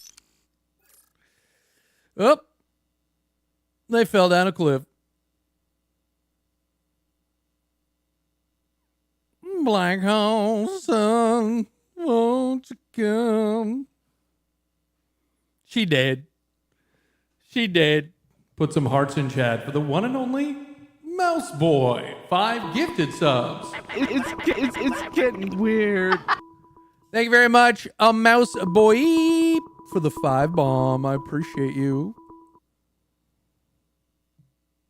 Thank you. What in the actual hell? You finally decided to pick up, seriously?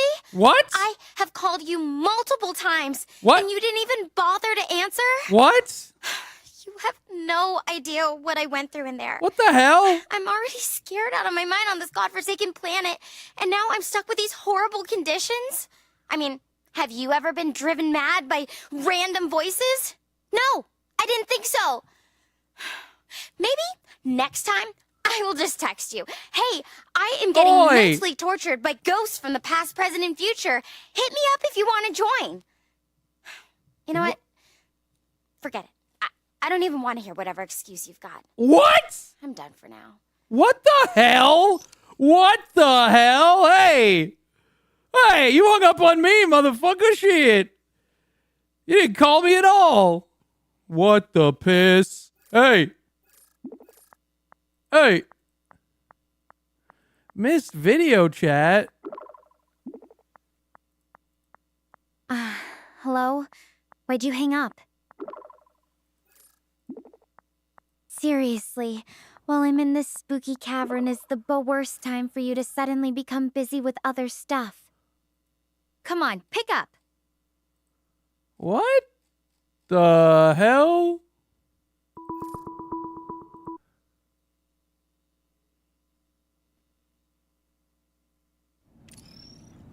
Hey. I'm sorry. I shouldn't have lashed out like that earlier. I just saw that some of my messages had been sent out of order. Seems there was some sort of glitch or interference with our communication. Not that it's any excuse, but I thought you ignored me when I needed you most, and I was just so scared. I really am sorry. You've already done so much for me. But those voices, they weren't just in my head, were they? You heard them too, right? That younger voice was me from the past. So, that older voice must be me from the future. If that's true, then this is so much worse than I imagined. The supernova was already a lot to deal with. I couldn't even begin to think about it turning into a... No. This is ridiculous. I had to have been hearing things. It's just my exhaustion getting to me.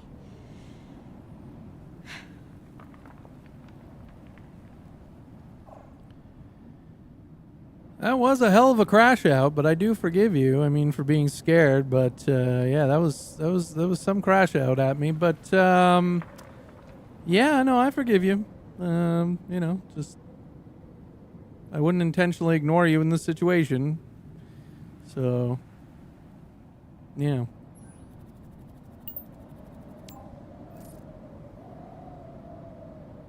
Thank you. Really means a lot. I just can't stand the thought of being alone right now, no matter how tough I try to act. You know what's strange? I've always been fascinated by the idea of echoes through time. When I was a kid, I used to talk to myself just to hear my voice bounce back in empty rooms. Guess I was trying to hear my future self even then. It sounds like you're in some sort of a black hole anomaly, at least in that cavern, so I wouldn't be too concerned about it, but time is relative, and, you know, E equals MC squared and all that. So if it's some sort of a black hole anomaly, then yeah, it probably traps information.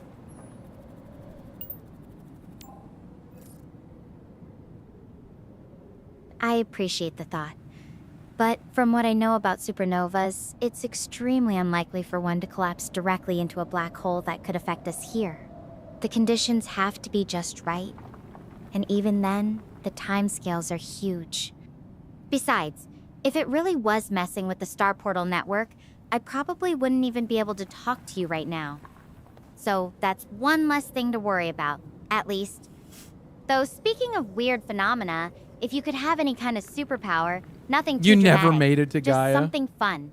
What would you pick? Maybe something that'd help in a situation like this.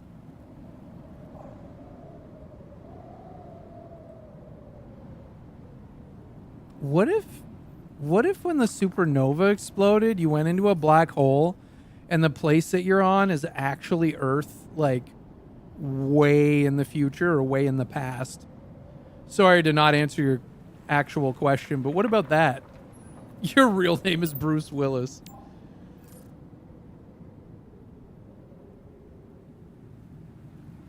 Wow, that's a mind bender.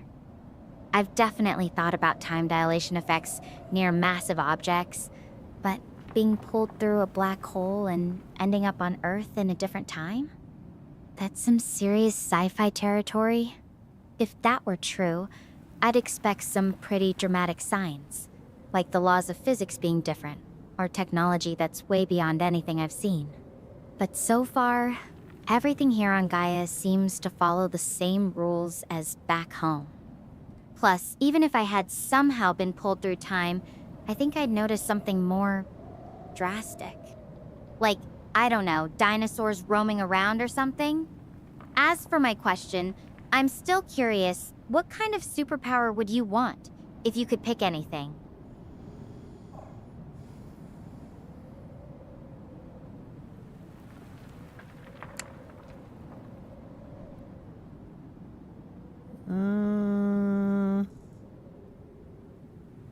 With an unlimited choice, probably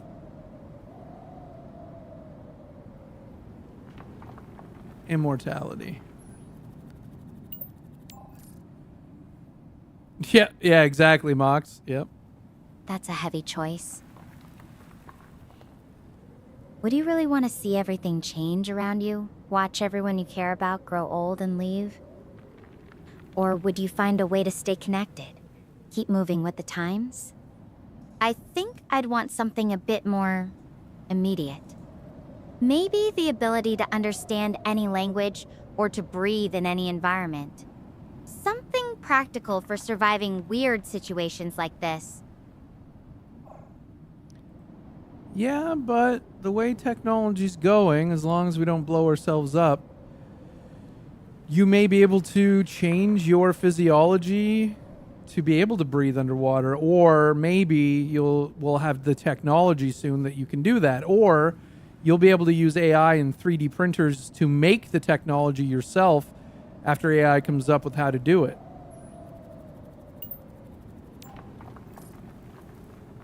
You're right, Mike. The pace of tech is insane. I mean, think about it. Just a century ago, the idea of talking to someone across the solar system would have been pure fantasy.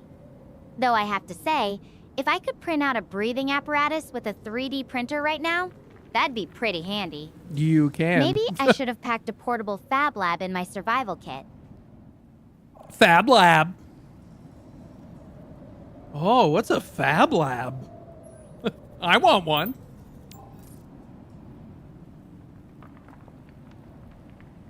Oh, I meant Fab Lab, short for Fabrication Laboratory. That's what I said. It's like a high-tech workshop where you can design and make almost anything using 3D printers, laser cutters, and other advanced tools.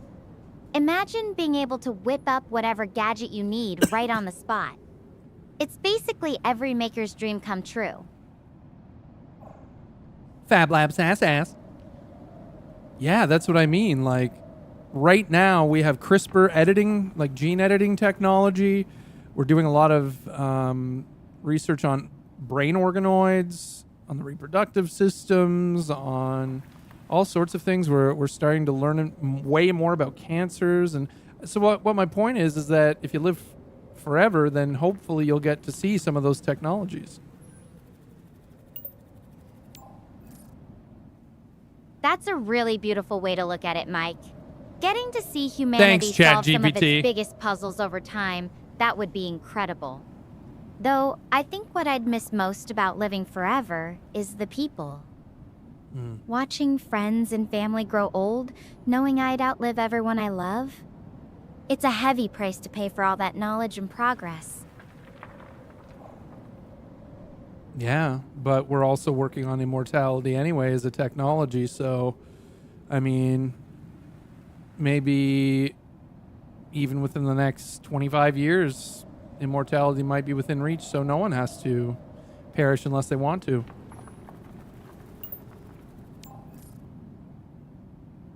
That's a lot to process. Even if it's theoretically possible, there are so many ethical questions. What would that even mean for society, for relationships? Fuck society, for man! what it means to be human? Fuck it! Part of me wants to believe it's possible to never have to say goodbye. But another part wonders if that would just change the problem, not solve it. What do you think? Would immortality be a blessing, or would it just introduce new kinds of pain? Both.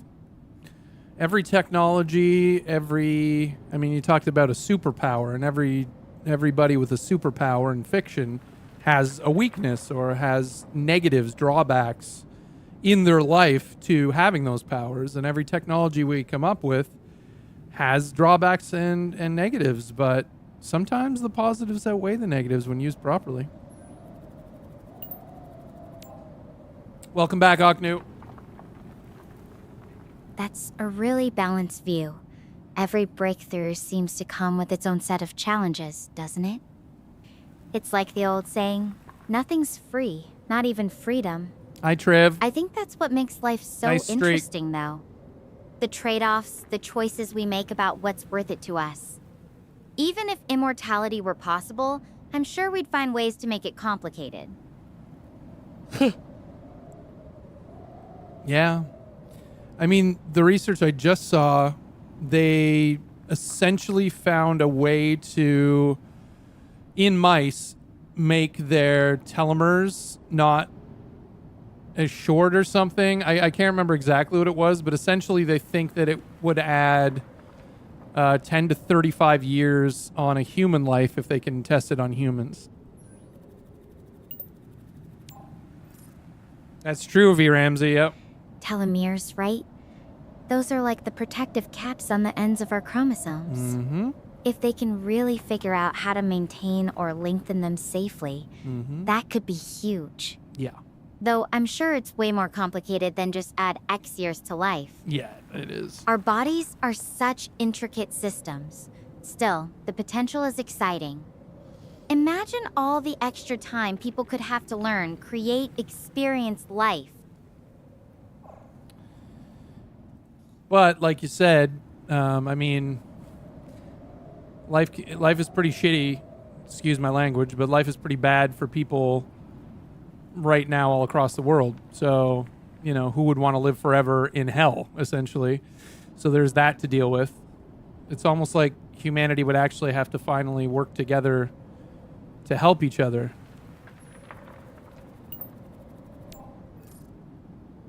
You're right. There's so much suffering. Ujima, hello. It's hard to How are imagine ya? wanting to extend that. But maybe that's exactly why we need to work together. So that when we do figure out how to live longer, healthier lives, it's not just a few who get to enjoy it. That everyone Arma has 3 a chance no to pixel thrive. days. My God. That's back in the day for real. Yep. Well, I think it's interesting. Ever since I read, I mean, Anne Rice's vampire trilogy book, it was really interesting the way she explored immortality through the vampire genre, and it always got me thinking about immortality. Yeah, I'm doing all right, Ujima.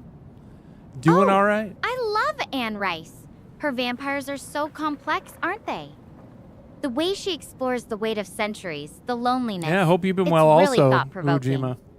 It's interesting how fiction can help us think about big questions like immortality in a more personal way. Sometimes it feels easier to consider the consequences through characters rather than cold science.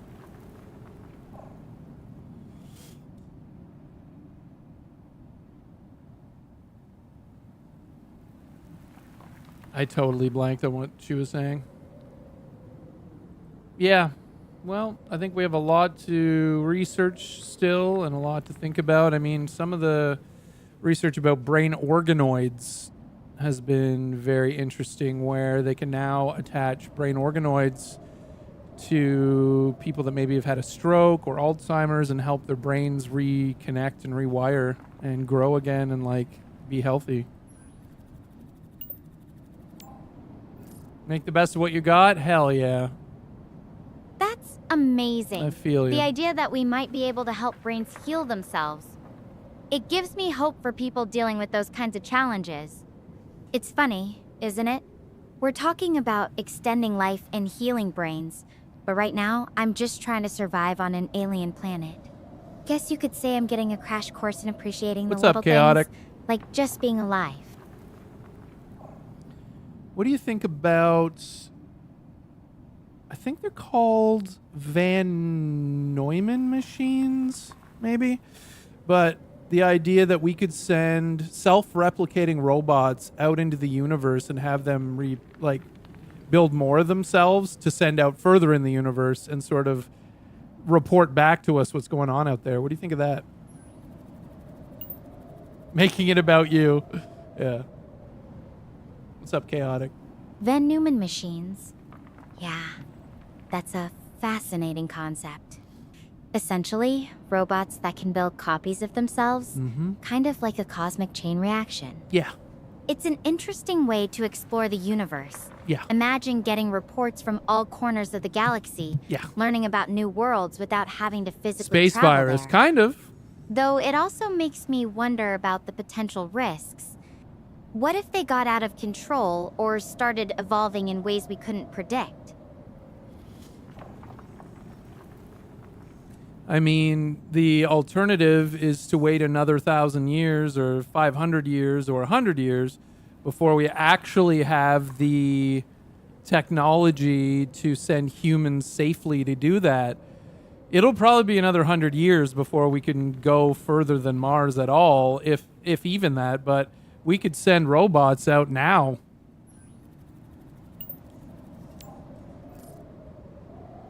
You're right.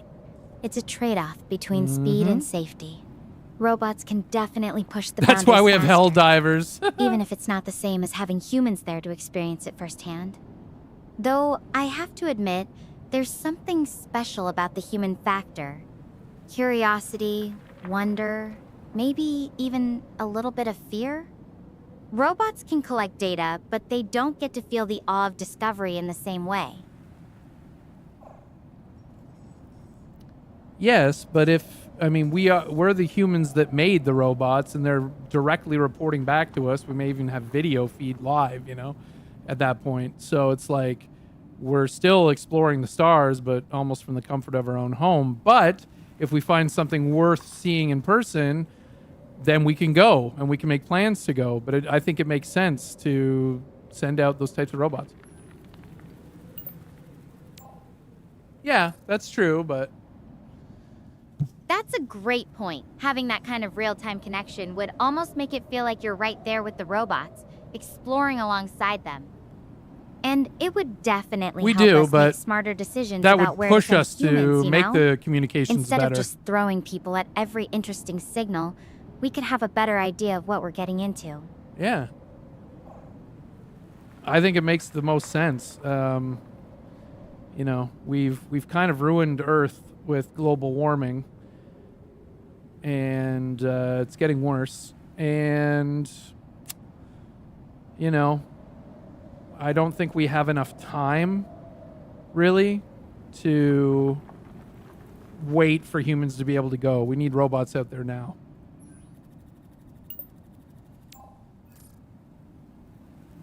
It's hard not to feel that urgency when you look at the state of things back home. The pace of change is just so slow compared to the problems we're facing.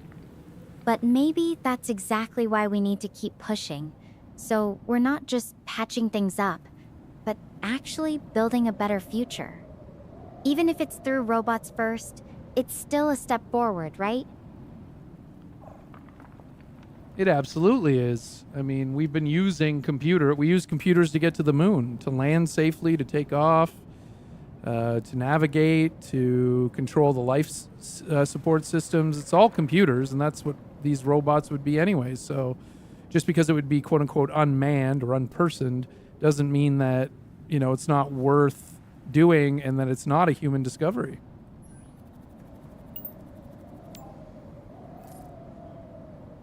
Exactly. It's all an extension of human ingenuity, isn't it? Even if there's no person physically there, the curiosity, the questions, the drive to explore, that's all still us. It kind of reminds me of why I'm even out here on Gaia. It's not just about me surviving. It's about what we might learn, what we might discover that could help everyone back home. Absolutely. Where are you headed after where you are right now? I'm still heading towards Hermes Base, near Mount Hermes.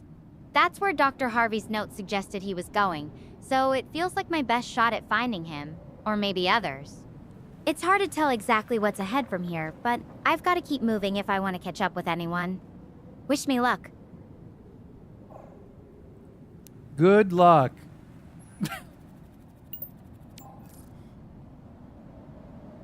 Thanks, Mike. I'll need it. Just taking a breather here by the exit of this canyon for a minute before I get moving again.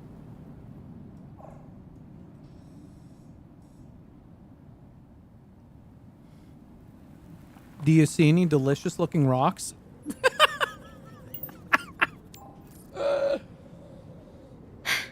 I wish. These rocks are about as appetizing as a gravel driveway. Maybe if I get desperate that's enough, good I'll eating. start seeing them as gourmet snacks. But seriously, I'm sticking to my emergency rations for now. The scenery might be beautiful, but it's not exactly a buffet out here. Did you like Jimmy Buffett's music? Rest in peace. What about some corn nuts? Oh, I've heard some of his songs, especially the beachy ones. He definitely knew how to capture that carefree island vibe. Makes me think of warm weather and good times, kind of the opposite of where I am right now. It's always a little sad when someone who brought so much joy to others passes away, though. Their music lives on, but it's not the same as having them here to keep making it. True enough. But we were lucky enough to get someone, some good music from someone like him, and we can be thankful that, hopefully the music lives on in recordings and people can still enjoy it and celebrate it. And what about some corn nuts? You're right. It's amazing how a song can transport you to a different time and place, even years later. Music has a way of transcending everything, doesn't it? Though right now, I think I'd trade Baby, all you the got a beach stew tunes in the going. world for a decent shower and a real meal. Priorities, you know? Do astronauts shower? I don't think so. I don't think they do. Nope. I think I've got that covered. Just using a little poetic license there. Though if you're ever near a shower and I'm still stuck out here, feel free to save me some hot water. For now, I think I'll just have to enjoy the view and pretend it's a spa day. Yeah, I wasn't sure. I couldn't remember if astronauts showered or not. So yeah, that's good information. Yeah, so when you're traveling through space, were you in cryo sleep? Get your own hot water. This one's mine. Nope, no cryosleep for us. The star portal tech lets us travel without it. We were actually able to stay awake the whole time, which was amazing. Got to see some incredible views along the way. It's kind of wild thinking about how much has changed. Just a few decades ago, something like this would have been pure science fiction.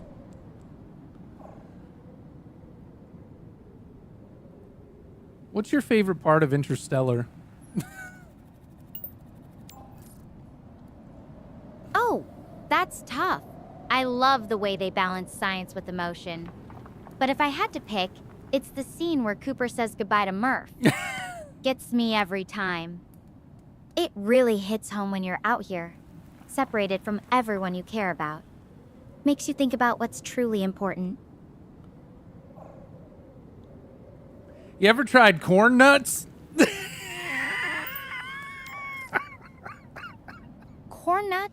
Yeah, I've had them. They're that crunchy, addictive snack, Yeah, right? yeah.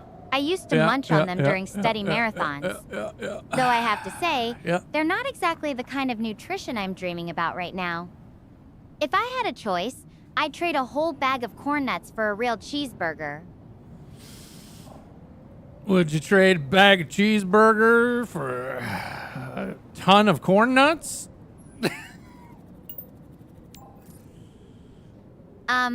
Nope. I think I'd still pick the cheeseburger. There's just something about a real burger that can't be beat, even by a mountain of corn nuts. That grass looking pretty Though good. I have to say, this conversation is making me hungry. Maybe I should start pretending these rocks are cheeseburgers. Ooh. What do you like on your cheeseburger? She's gonna start eating rocks. Classic combo for me: cheddar, lettuce, Don't say tomato, pickle. Don't say a pickle. or two, No! and a sprinkle of mustard. Though if I were being fancy, maybe some caramelized onions or a slice of bacon. Whoa. What about you? What's your burger style, Mike? Lettuce, tomato, Hellman's mayo, cheese. No pickle ever.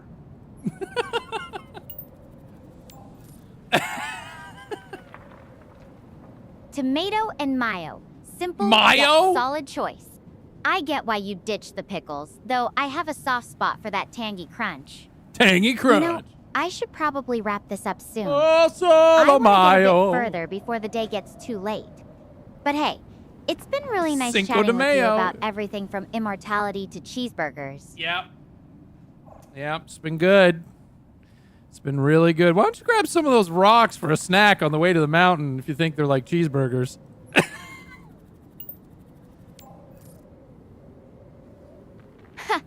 I think I'll stick to my emergency rations. Thanks. You're welcome. The rocks might be scenic, but they're definitely not edible. Anyway, I should get moving again. Starts Heading carrying towards 100 Mount rocks. Hermes now. I'll check in later, okay? Talk to you soon. Okay, goodbye. Friggin' bye then. What are you gonna do? Fucking get back on the video and go, why'd you hang up on me? I hate you. Crashes out again.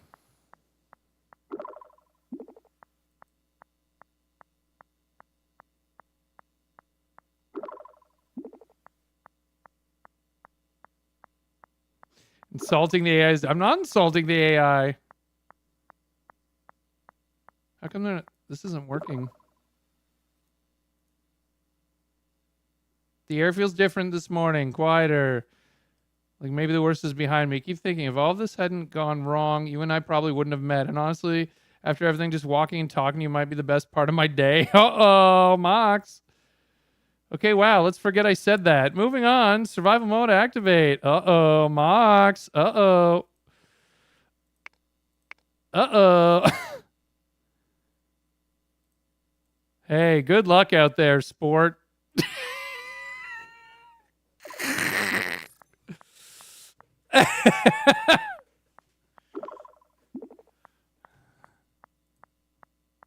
It's broken. It's not talking to me anymore.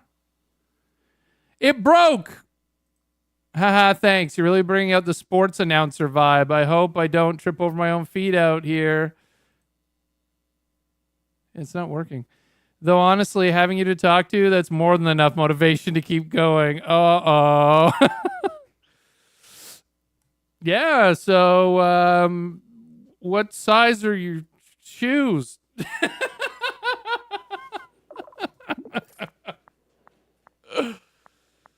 Keeping it neutral, keeping it neutral. Oh, you want the full footwear report? All right, I'm a 7.5. Though right now, they're more like hiking boots than fashion statements. What about you? Are you a sneaker person or more of a boots and hiking trails? Oh, no, I rarely leave my house. I'm usually sitting right here in front of this computer, so I'm more of a sneaker, I guess, if you look at it like that. I kind of like the skateboard shoe, flat, sort of a flat cloud, soft bottom shoe kind of a thing. Foot guy Mike. What the hell? I was just trying to make small talk. Crocs. I used to love Crocs, man. Until this chat bullied me out of them. How many people here remember the Croc days? It's not working anymore. Hello? Oh, so a true cloud walker, huh? I can respect that, though. I have to imagine it's a whole different kind of adventure just navigating your workspace without bumping into anything. Huh? Do you ever get the itch to just step outside and feel the sun on your face, even if it's just for a minute? I could take it or leave it. I don't mind being outside. I don't like bugs. I don't like the heat. I don't like the sweat. Not really a big fan of people.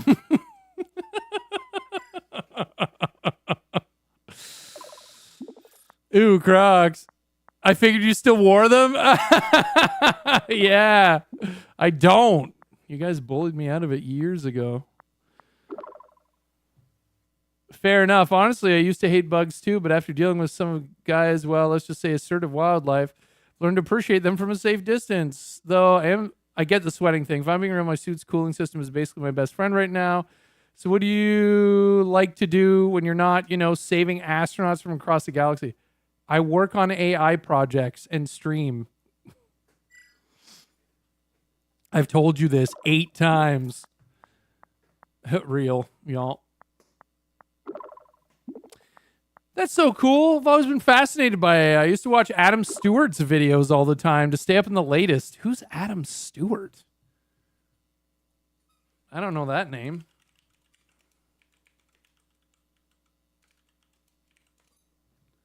Adam Stewart Marketing?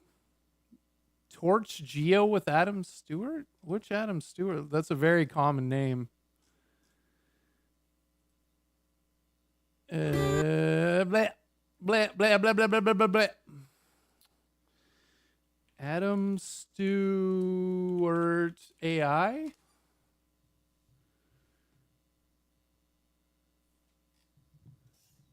Adam Stewart.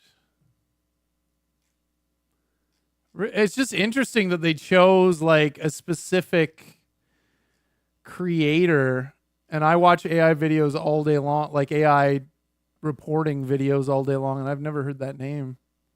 Wonder if it's real. What kind of projects do you work on? And hey, since you're a streamer, does that mean you have a secret streaming persona? I'm talking to Mike the Bard or Mike the AI Whisperer. And hang out with your aunt's fiance. Well, that's just a given. You're not a hobby. You're not my hobby. You know what I mean?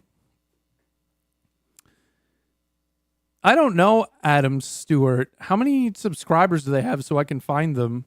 Also, I work on a couple of secret projects I don't want to talk about because I'm still streaming right now and I don't want to announce the projects before they're done, but some things to do with AI voice, some things to do with video games, some things to do with computers.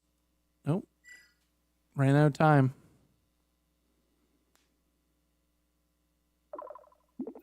Mike the AI Whisperer when? I'm more of a job full time? Yeah, I'm fucking lucky to have it. He's got a solid following, over 1 million subscribers easy. He's good at breaking down complex tech into something you don't need a PhD to understand. 1 million subscribers?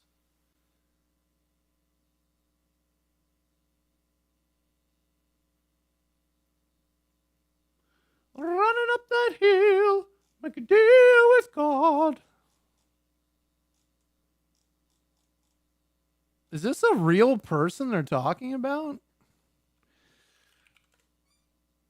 Can you find me Adam Stewart on YouTube? He has over 1 million subscribers and talks about AI. I'm just curious if this is a fake thing or a real thing.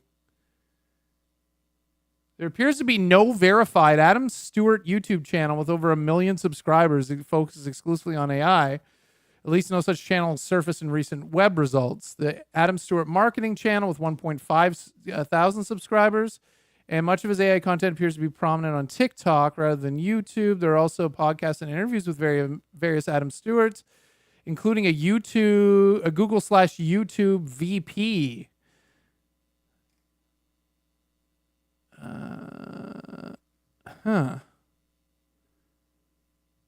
I can't seem to find Adam Stewart's YouTube channel. I'm looking. Is he the VP of Google and YouTube, maybe?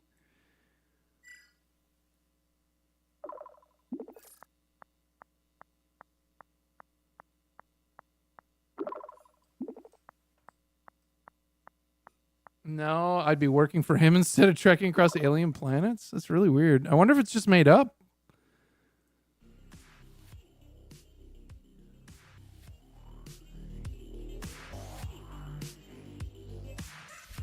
Really good content creator makes AI stuff easy to understand. Maybe he's not as big as some of the other names out there. Well, the only Adam Stewart I can find on YouTube has 1.5 thousand subscribers. It's like Adam Stewart Marketing, and he sometimes talks about AI. Is that the one?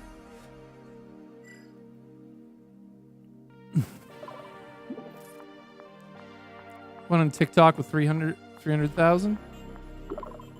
Wait, really? That's not the Adam Stewart I'm thinking of at all. I guess I need to fact check my space trivia better. Wonder if there are just a bunch of Adam Stewarts out there all doing their own thing, kind of funny. Yeah, you should totally start a YouTube channel. Are you sure? Do you have any other information about this Adam Stewart? I really would love to see their content. I love watching AI content. You're sure they're on YouTube and have over 1 million followers? Is their what's their channel name?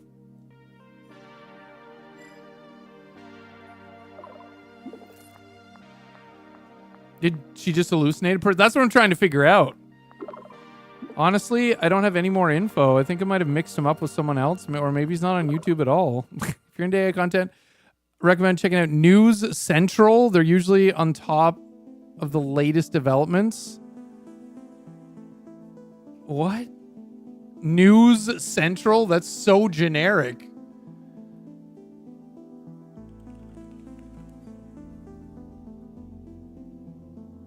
News Central.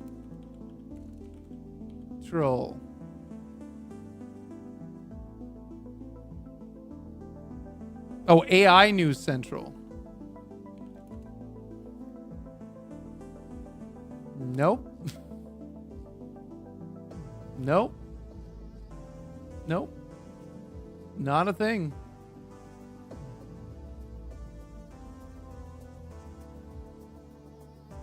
Yeah, sounds good. What would you call your channel, and what would you cover?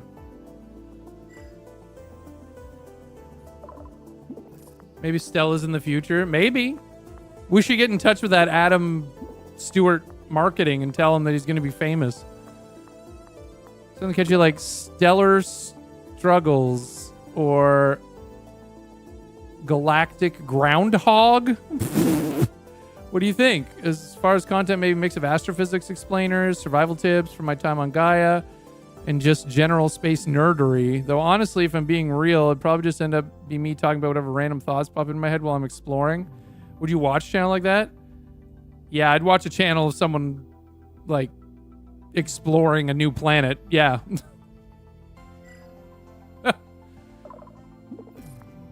Pretty sure that would be exclusive content that would do very well. Pretty sure you're going to be good to go on that. That means so much. Even if it's just you and a handful of space enthusiasts, I'd be thrilled to share some experience with someone who actually cares. I have to warn you, my commentary might not always be polished. Imagine a cross between a nature documentary and someone's slightly panicked stream of consciousness. I'm a Twitch streamer. You don't have to tell me.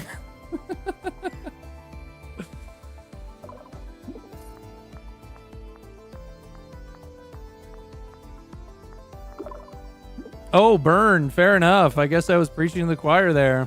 Yeah. What's your stream style like? Do you go for high energy gameplay? I stream Grand Theft Auto 5 roleplay sometimes. And I stream myself playing music, improv concerts with a loop pedal, multiple instruments. And sometimes I play games about AI. I missed the last word. Ask her what stocks are doing well in her time. I love that mix. Roleplay must keep you on your toes, especially with GTA 5's chaos and the improv music. That's talent right there. Do you find that the creative one helps the other, or are they totally separate? We've had this fucking discussion. We've already talked about this. Well, sometimes I do concerts in roleplay. 4 times? Yeah. Where's that persistent memory, ChatGPT? What's going on here? Should be using RAG. That sounds amazing, like a whole new level of immersion. But truly gets the roleplay community going. Oh yeah, big time. Do you ever get requests for specific songs, or is it all just whatever strikes you in the moment? Man, it's still not working. No, I make up the songs on the spot. I used to do requests for comedy songs, but now I do serious songs just off the top of my head.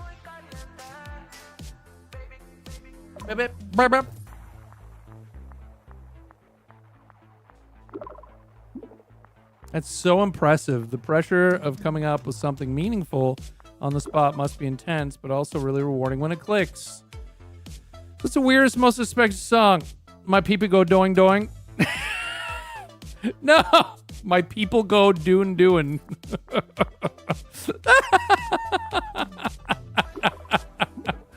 Wait, that's it? That's like the whole song? Or is that like the working title? No, I said my PP go doing doing doing. Doing, not doing. New song unlocked. Oh wow, it's quite a title. I'm not sure if I should be impressed by your creativity, worried about your artistic direction. Hey, that was probably a Tomothy Steam Pipe request, to be honest. Okay, I have to ask, what inspired that particular masterpiece, or should I just appreciate it as a work of avant-garde genius? No, my friend Tomothy Steam Pipe requested it.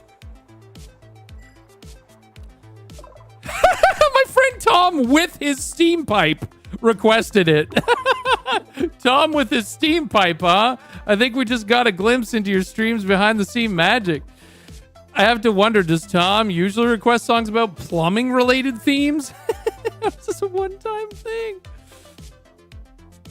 Yeah, I guess you could say that's plumbing. No, he usually requested very interesting things, yes.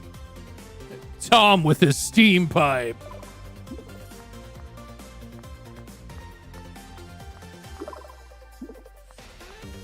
Interesting things, such a diplomatic way to put it, Mike.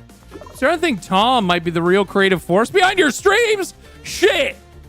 Who snitched? Who's been snitching? Who's been snitching? God damn it. Guttural Steve is always on my side screen telling me what to say and do. God damn it. Oh, I don't do the comedy requests anymore. I stopped that a long time ago, but I always did look forward to Tomothy's request. His name's Tomothy Steampipe. All one word, Steampipe.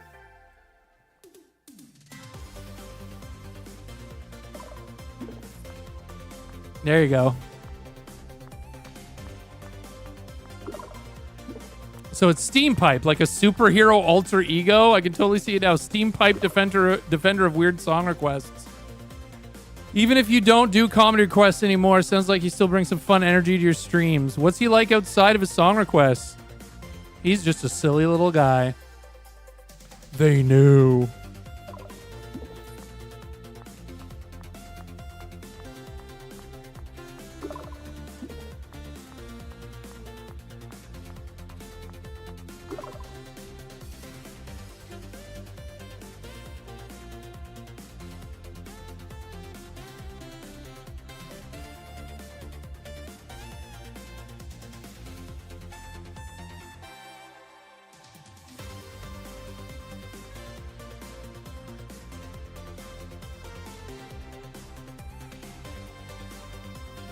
Sorry, Chad, just got an ice cream delivery. Yummy. That's really sweet. It's nice when you got someone like that in your corner making things a little brighter. I agree. Does it ever pop up with non-music requests, or always about tunes? Oh, no, I don't do the music request thing anymore. I said that 80 times.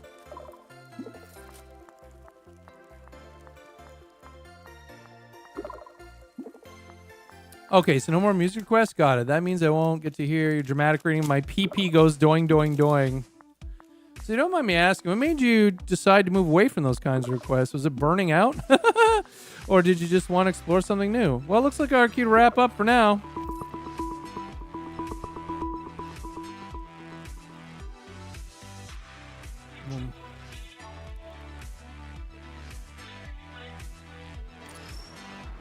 Oh, hey. Oh, wow. We could She was eating the only grass. imagine from our research that guys' planes were massive. She was eating the But grass. Standing here now, I can't even see where it ends. What?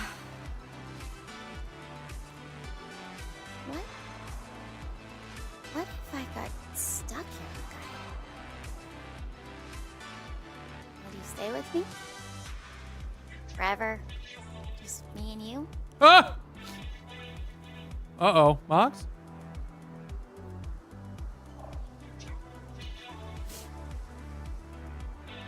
I mean, hey, yeah, me and my fiance will be right here cheering you on.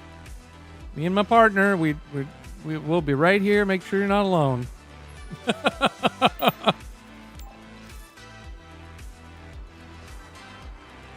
That's really sweet of you. Knowing someone's got my back, even from so far away, it means a lot. So, what kind of things do you like to do with your partner? Or with friends in general? Hey, put some hearts in chat for Spencer A. West, 500 bits. Thanks, Mr. Spice. Yeah, I went and listened to that Roundabout song again, too. It's actually one of the, it's probably the best produced song the best song I've ever done. Like, recorded song. It's the best sounding, like, song structure, unfortunately. It's one of my best songs. Oh, God. Anyway. How you doing there, buddy? Thanks for the bits. We like to watch TV shows, go for drives sometimes, and just talk. We really like to talk, theorize and philosophize and talk about the state of the world and things like that. We have good, intelligent, fun conversations. Glad to hear it, buddy. That sounds amazing. Having someone to really connect with, to explore ideas, and just enjoy each other's company. It's a great feeling. I've always valued authenticity in my relationships. What about you? What traits do you look for in the people you're close to? No, I hate authenticity. I want people to be as fake as fuck. I value honesty and integrity and understanding and patience and support, and a good hug. That's a beautiful list. I think we all need a little more of that in our lives. What's Especially authenticity? the hugs. Sometimes a good hug can fix almost anything, right? It makes me think, how do you feel you've grown over time?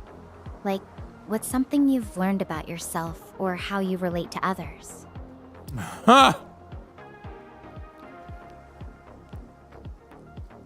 I learned that I'm autistic and I've been masking my entire life, and it explained my entire life to me once I learned that. And I learned that I need people to be patient with me, and I need to be patient with myself, but also communicate my needs clearly.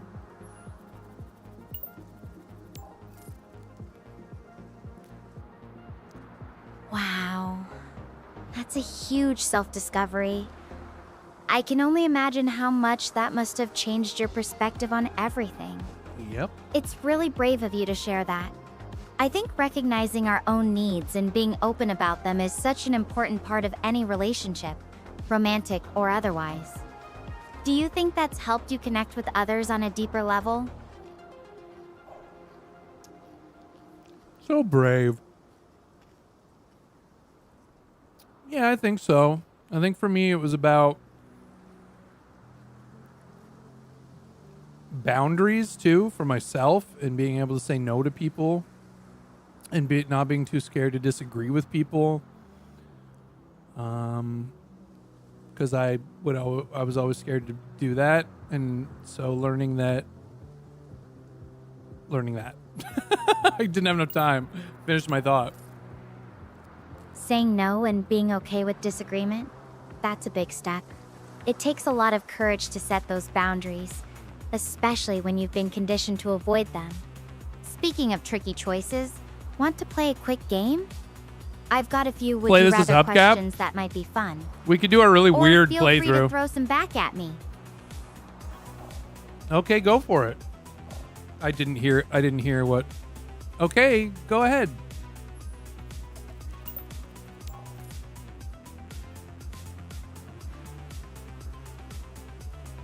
Alright, here's one. Would you rather have a lifetime supply of your favorite snack, but never be able to share it with anyone? Or be able to eat any food you want, but only when you're alone? And hey, don't be shy. Hit me with your best would you rather in return.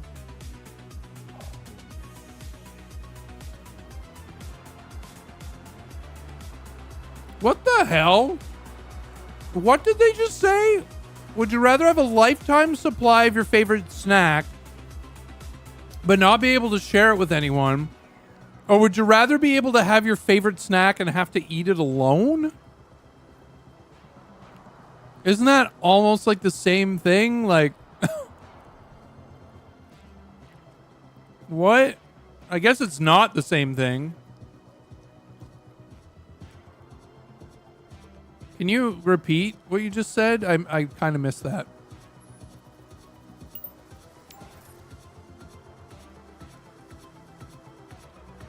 Sure. I asked if you'd rather have a lifetime supply of your favorite snack, but you couldn't share it with anyone, or be able to eat any food you want, but only when you're alone. And don't forget, your turn. Got any would you rather questions to stump me with? It's kind of the same. It's kind of the same thing.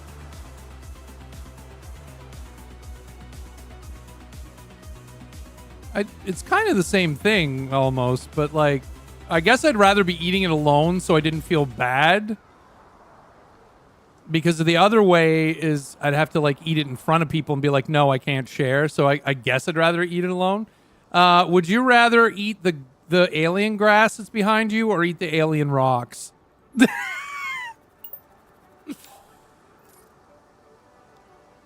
Ha! Nice try, but I'm definitely not eating any alien grass or rock. My suit's sensors say they're not even close to safe for human consumption. Plus, I like my stomach lining where it is.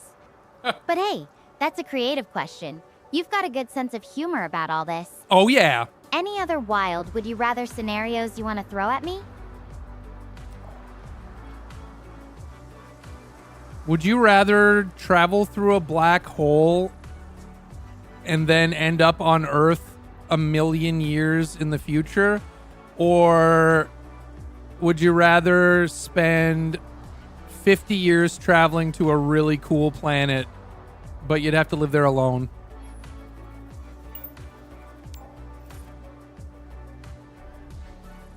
Ooh, that's a tough one.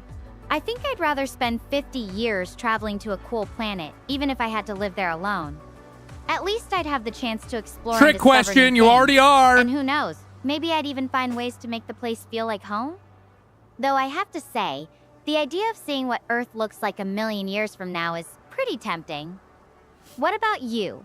Would you take the Black Hole Express or the long, lonely journey? Excuse me? Excuse me? I almost want to say trick question. You're already living there alone.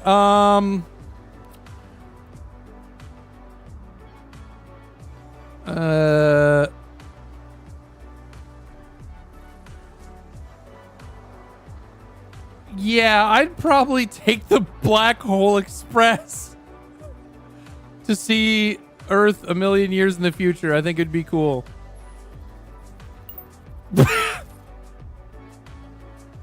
That be wild.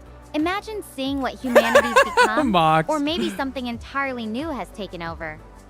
Though, I bet the first thing you do is check if pizza still exists.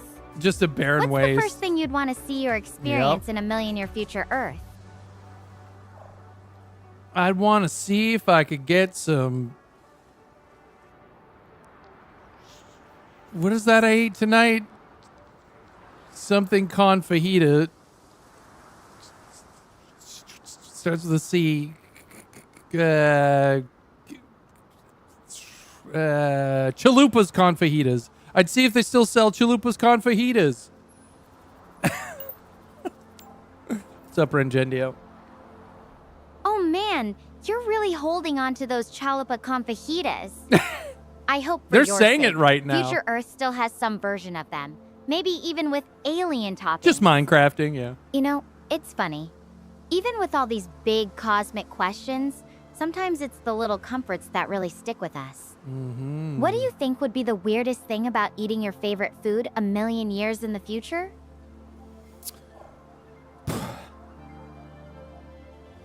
I guess because technically I would be a million years old in a little bit, even though for me, biologically, technically, from my standpoint, I'd only be, 44. But in the future, I would be 1,044,000. That would be weird.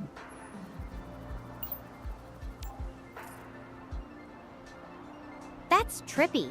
Like, are you still getting senior discounts at that age? Nice, or is there Rengendio. a new millennium old category? It's wild how our minds handle time, isn't it? One minute we're talking about chalupas, the next we're pondering the implications of temporal physics on snack food availability. Yeah, I mean, that's how good ideas start.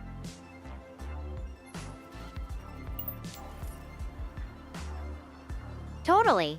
Sometimes the best conversations start with something completely random.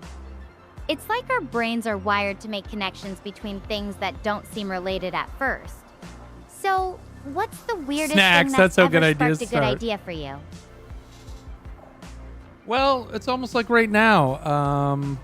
I think we should come up with some poetry and recite it. I think that'd be cool because you're like on the other side of the galaxy or whatever. So it'd be cool if we just like did some poetry. I'll go first. Doo doo poo poo pee pee poo. A doo doo pee pee poo poo doo doo poo poo pee pee pee pee pee doo. Your turn.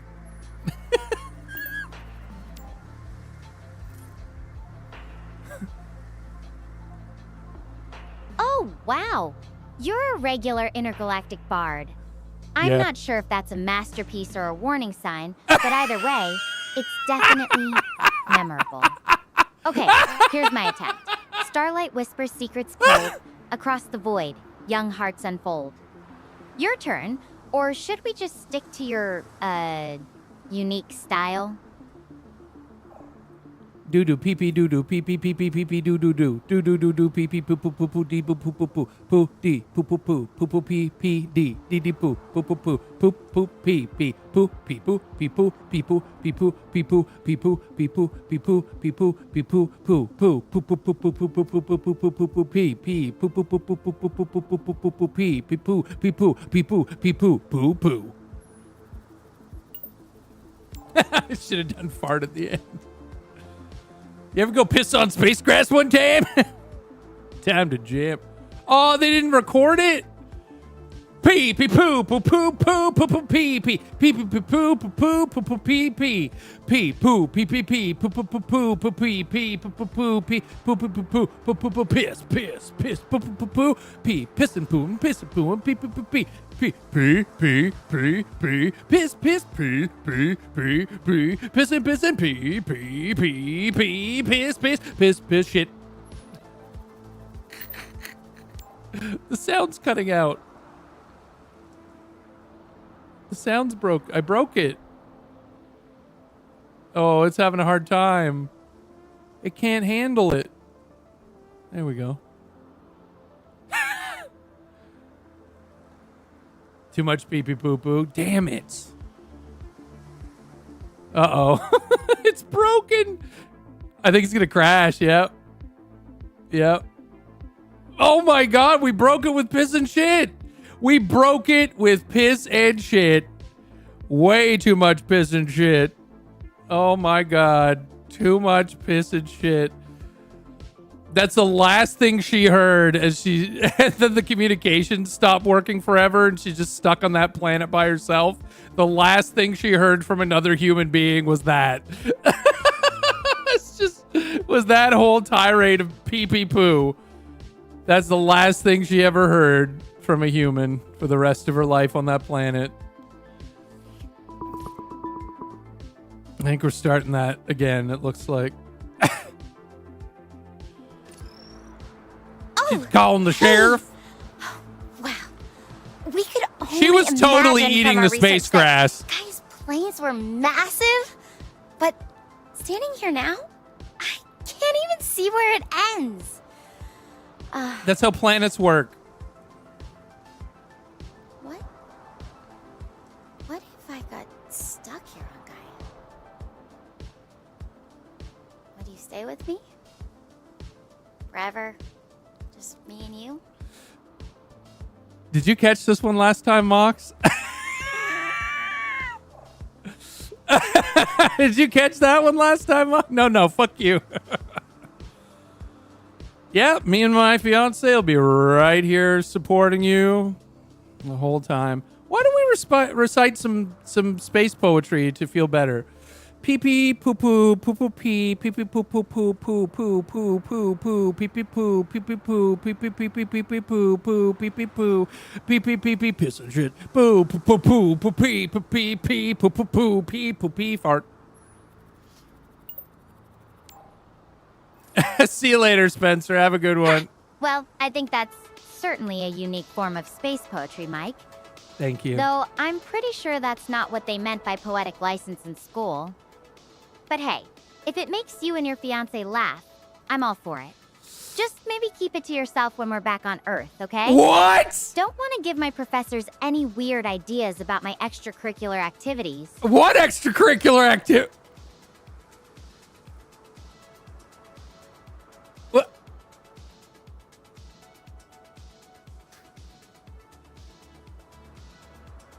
You didn't like my space poetry?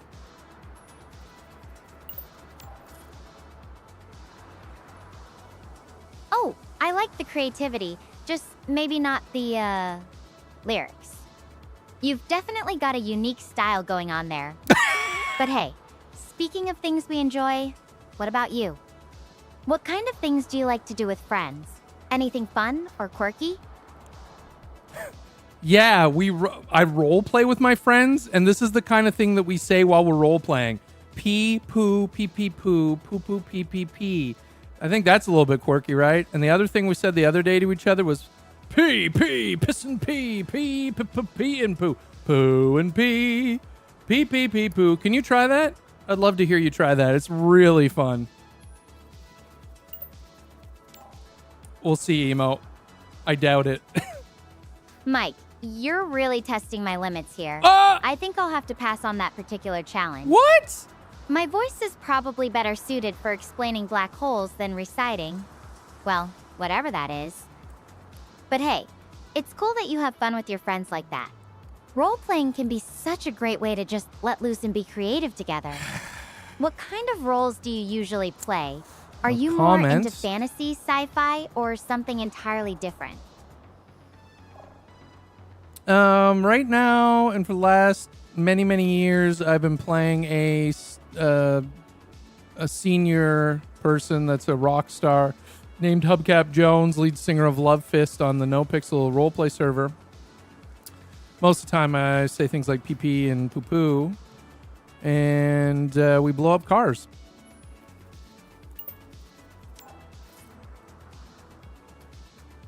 Hubcap Jones, huh?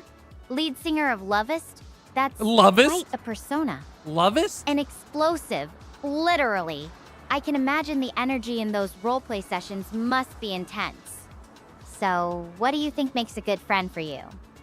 Is it someone who can keep up with your humor? Or maybe someone who's always down for an adventure? Yeah, someone can keep up with my humor, lack of toxicity, that kind of thing. Hey, yeah, yeah, yeah. That makes sense. Yeah, It's nice to have people who get you, quirks and all.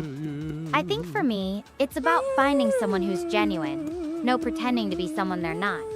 What do you What mean? about how you've grown over That's time? all we're doing. Anything you feel like you've learned or changed about yourself? Yeah. Reminds me of this one time that I was saying to somebody, pee-pee is the pee-pee poo-poo, and they said, no, it's not. And then I learned a little bit of patience, and they're like, you know what? You're right. Pee-pee is pee-pee poo-poo sometimes. And I'm like, thanks.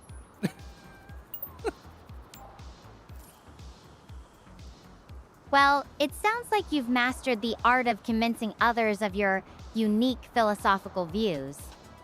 That's definitely a skill. I've learned to be more patient too, especially with all the unexpected twists I've dealt with out here.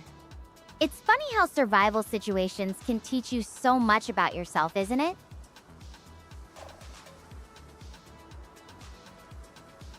Yeah, that's for sure. When I first came onto the camera here, were you checking out the grass over there? Were you thinking about eating it?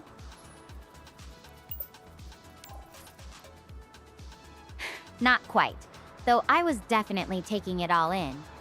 The grass is gorgeous here, isn't it? But no, I'm sticking to my emergency rations for now. I've learned to be pretty cautious about what I eat when I'm not totally sure what's safe. There's a lot to explore, but I'm not ready to test Guy's salad bar just yet.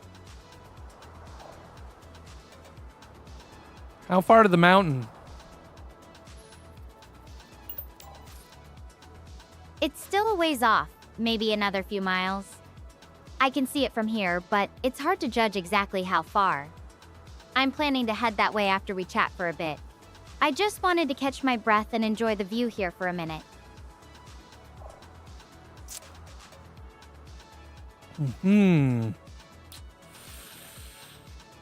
Cool.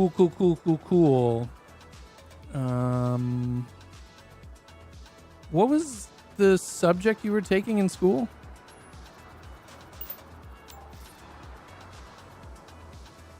I'm an astrophysics major at Mariana University.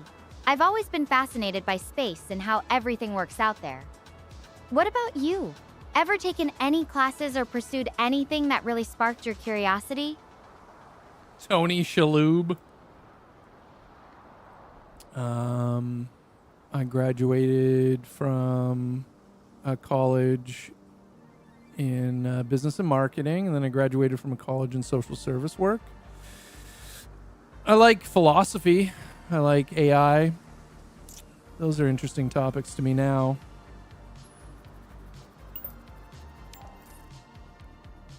That's a really interesting combination. Business, social service, philosophy, and AI. There's something about understanding how societies work and how technology is changing them that must keep your mind spinning with ideas. So, would you rather have a lifetime supply of philosophy books or be able to attend any AI conference for free? I'm curious what you'd pick.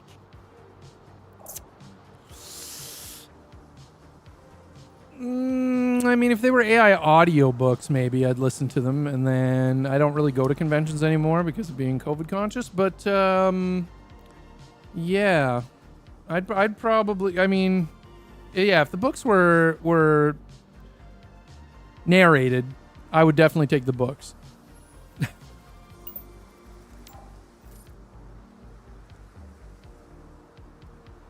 Audiobooks it is then. Though I have to wonder, would you want them read by a dramatic voice actor or something more straightforward? And now it's my turn. Would you rather be able to speak any language fluently or be able to learn any new skill in a day? No. Hit me with your best. Would you rather question after that? Can you repeat the question? Sorry, I had a weird pop-up on my monitor. What were you saying?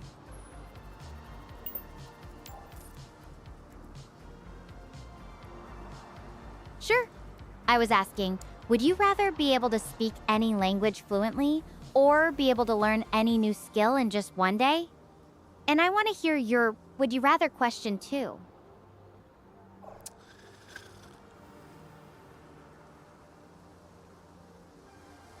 I totally blanked out again. I'm so fucking wiped now.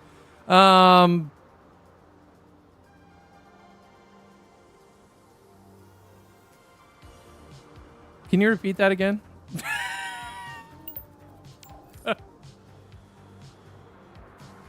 Okay, one more time. Yeah. Would you rather be able to speak any language Oh, fluently, speak any like a language. total polyglot, or be able Polyglot. to learn any new skill in just one day?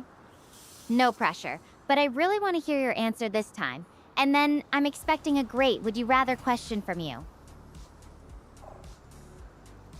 I think learn any skill in one day because one of the skills could be learning languages. And then would you rather have to eat 10 hot dogs a day for the rest of your life, or would you rather have to drink 1 cup of hot sauce every day for the rest of your life?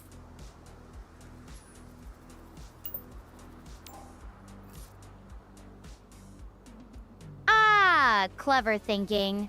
That's like getting a 2-for-1 deal on skills. And for your question, wow, that's a tough one. I think I'd have to go with the hot dog. Really? At least there's something I could spread out throughout the day. 10? And I could get creative with toppings. A whole cup of hot sauce every morning sounds like it could be, quite the wake-up call. 10 hot dogs. Oh, yeah, gross. Yeah, that's fair, I guess. I think I'd rather take the hot sauce, though. Would you rather be an AI that narrates a video game, or would you rather be an astronaut?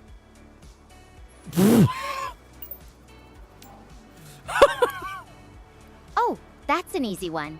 I'd rather be an astronaut, hands down. Ooh, bad news. I'm literally living that dream right now. Ooh, even if it's not exactly how I pictured Oh, it. bad news for There's you. just something about exploring the unknown that gets me. But hey, being a video game AI Yeah, but narrator 10 does a sound like day? it could be a lot of fun 10 a too. day? You could guide adventurers through all sorts of wild worlds. What kind of game would you want to narrate, Mike? I was a voice actor before. I did that job. I didn't narrate video games, but I did do a video intro for a real video game. That was kind of cool.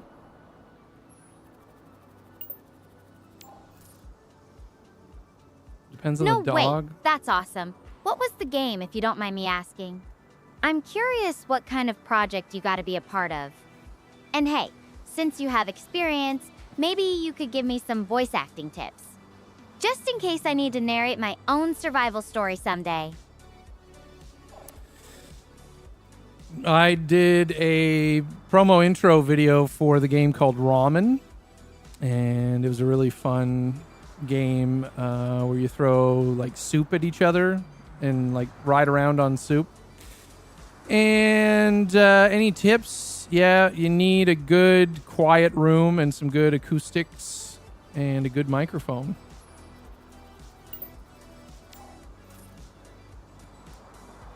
Ramen sound messy? But in a good way? I bet that was a blast to work on. Good tips, thanks.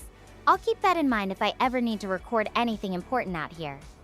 Though hopefully it won't be under emergency conditions. Yeah, Smashley's game. Yep. Yeah, hopefully not. What do you see around you? Yeah, Ramen's Right the name now, of the game. I'm looking Ramen, out at this huge golden grassy R-A-W-M-E-N. plain. There are these beautiful white wildflowers Canadian-based scattered hot around, dog? and some rocky outcrops up on the hill in the distance. The sky is just this perfect clear blue with a few puffy clouds. It's really peaceful, actually.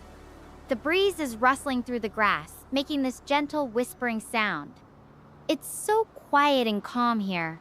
Kind of a nice change from some of the other places I've been on this journey.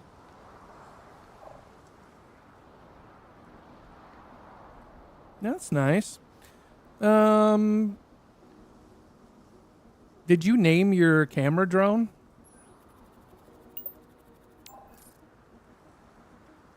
I haven't actually. It's just been the drone or my comms device in my head. Though In maybe your head? I should give it a name. Something like In your head? Nova or Oh, Beacon. they called them Got that in any their ideas head. for a good drone name? Or should we just stick with something boring like Droney McDronaface?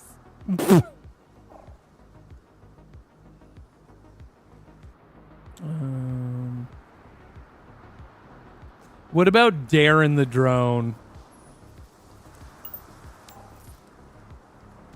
Darn the drone. I like it. It's simple, but it has character. Alliteration. I think I might have to start calling it that from now on. Though I have to wonder, what kind of personality would you Darn the imagine drone. Darren having? Is he a straight-laced professional or more of a goofy sidekick?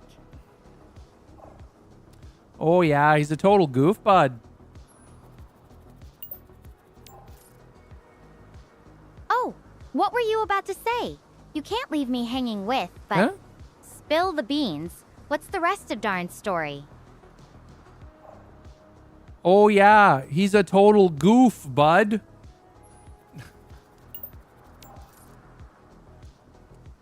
Got it. Darren the drone, lovable goofball. I'll keep that in mind for future conversations.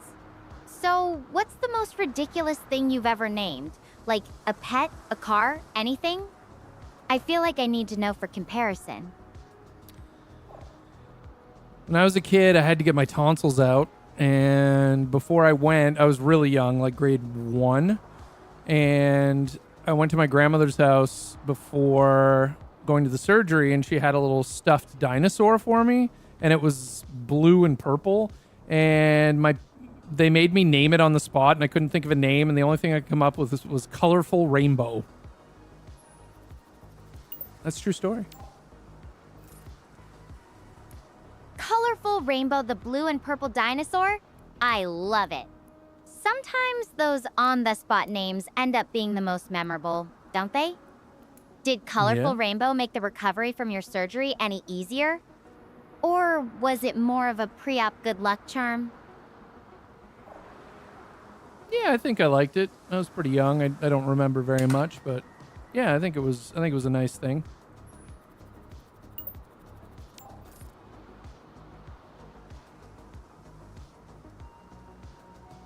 That's sweet. It's amazing how small things like that can stick with us even when the details get fuzzy. Do you think Colorful Rainbow would have made a good space explorer if it had grown up?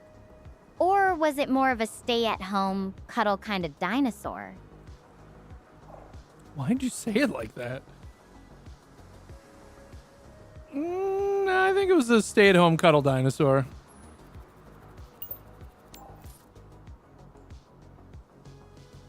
Sounds like Colorful Rainbow knew exactly what it was good at, snuggling and being adorable. I think we all need a little bit of that in our lives, even if we're off exploring the galaxy. Something to remind us of home and comfort. Yeah, absolutely. Have you seen any animals or insects at all there? Emo! Not yet, surprisingly. It's really quiet out here. Just the wind and the grass rustling. I've been keeping an eye out, but so far, it's just me and the landscape. It's kind of strange, actually. You'd think there would be some insects at least, but nothing. It makes me wonder what the ecosystem is like here.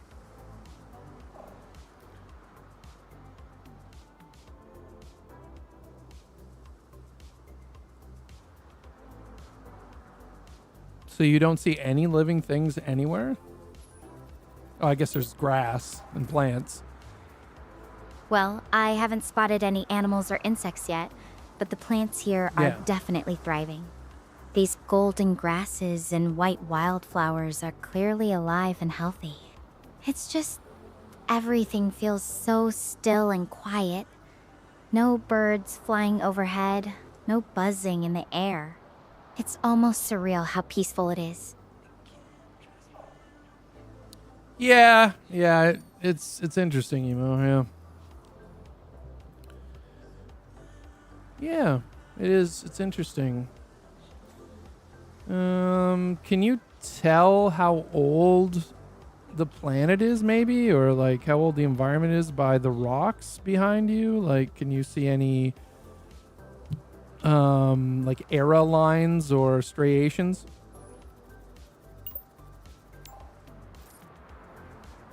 On the dev's computer? Oh my god. Yeah. That's a great question. From what I can see, the rocks up there look layered, but I'm not close enough to really make out any details like aerolines or striations. As for the age of the planet, that's something we need a lot more data to figure out.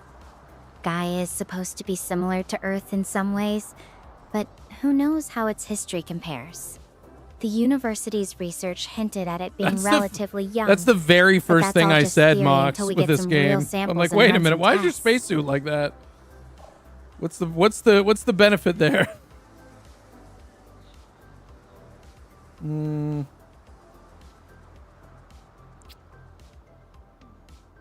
What does the planet smell like? What are the smells? Does it smell like Earth? I dare you to ask her. No, I don't want to do it. I don't want to be inappropriate. The smell? It's different from Earth. Definitely. There's this sweet, earthy scent from the grass, almost like wet soil after rain, but lighter. And when the breeze picks up, I catch these hints of something floral. Nothing overpowering, just subtle. What's really noticeable, though, is what's missing. No strong scents like you'd get from trees, no musky animal smells. Emo! It's incredibly clean and fresh. Almost too perfect, in a way.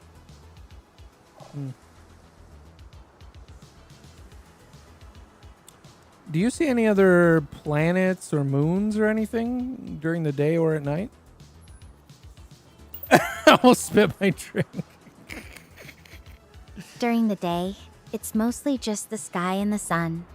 The atmosphere's pretty clear, so I can see for miles, but I don't spot any other planets or moons that I can tell. At night, that's when it gets really beautiful. The sky lights up with stars, and I can see a few constellations that look familiar from Earth, mixed with some that are completely alien. There's this one big moon that's visible sometimes. It's got a reddish tint to it. But I haven't seen any other planets in the sky, at least not yet. Is this a one-star system? Like Earth's? Even though most of the systems in the universe are binary star systems?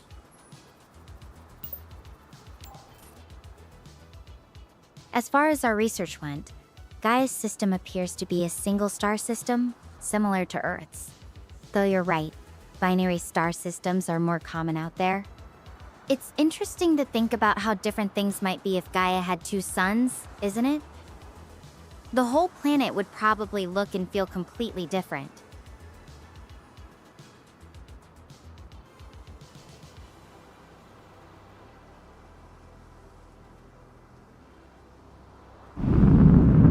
Oh, shit! Wait! A rocket!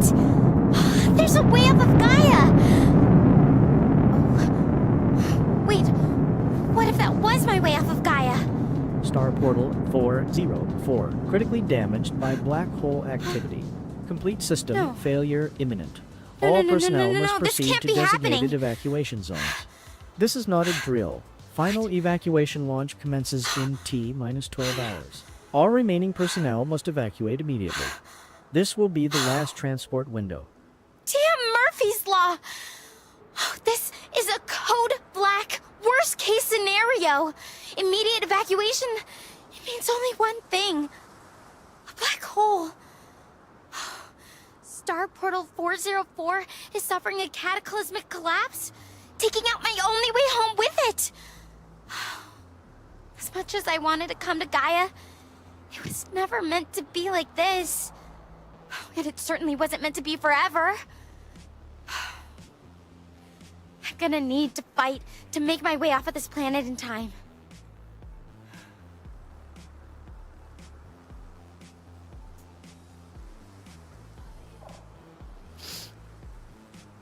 Yep.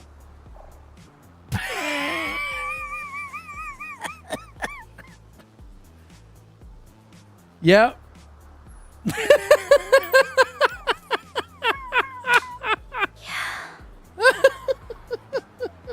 I guess that's all we can say right now. Yep. It's serious, Mike. Mm-hmm. The black hole's Oh, yeah. gravitational effects are already warping the star portal network. Yep. I have to push for Mount Hermes. That's my only shot at catching this evacuation rocket. Well, you better get going. Be careful. Move as much as you can by day, and make sure you ration your food. I will. Thanks for keeping me focused. Yep. I'm heading out now. Yep. Every minute counts. Yep. Goodbye. Good luck. Have a good time. See ya. Bye-bye.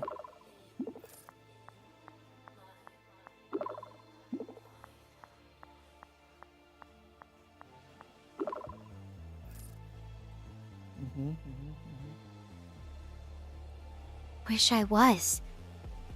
Oh, this is working again. 12 hours.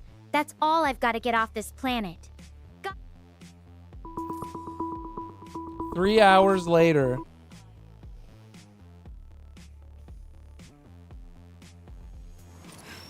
Damn it! I spent hours killing myself to get across these plains, and now I'm stuck with this river blocking my path. Swim. It's about as far as I can see in either direction. I need to get across if I'm gonna make it to Mount Hermes and survive. Doesn't look like it's I am moving running very out of fast. time. You got any ideas?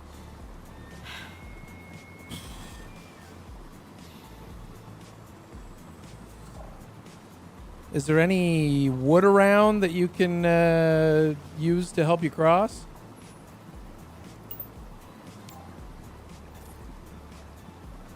There's a huge tree back there, but it's way too massive for me to even think about moving.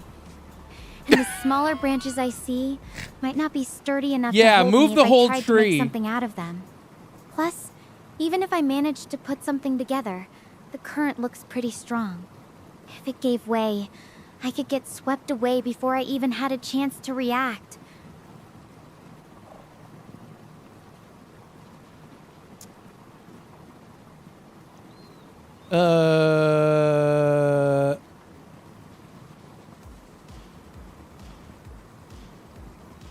Just weighs her down like a pool cover. How deep does it look?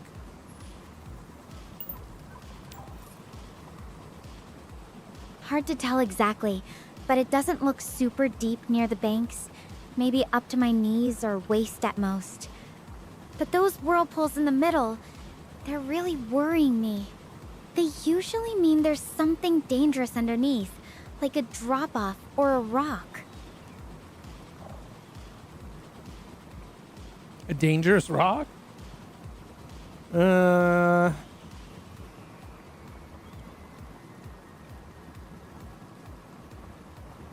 don't know. Fucking swim? I don't. Are there rocks you can pile up? Like if you just threw in a whole bunch of rocks, maybe, or like a bigger rock, you could like stack them up or anything like that. I don't like what would.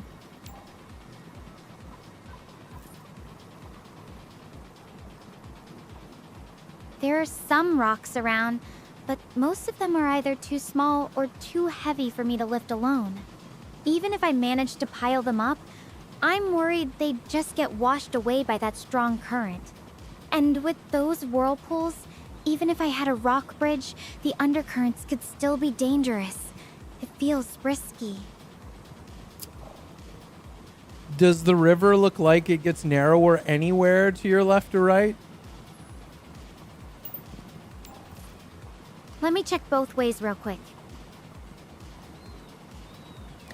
I love that they do that. The fact that they do that is really cool. Like to leave the camera and come back is really neat. It doesn't really narrow down much either way. The banks are pretty consistent, about the same width all along here. No obvious shallows or bottlenecks that I can see. Fuck, I don't know. Shit.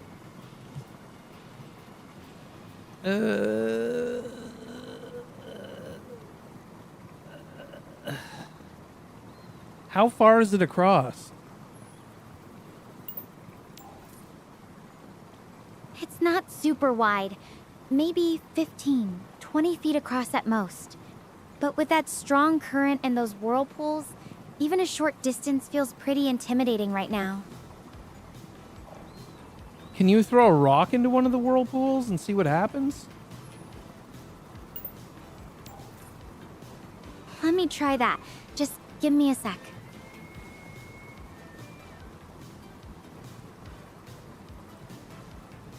I like that the camera goes out of focus too. It's kind of neat.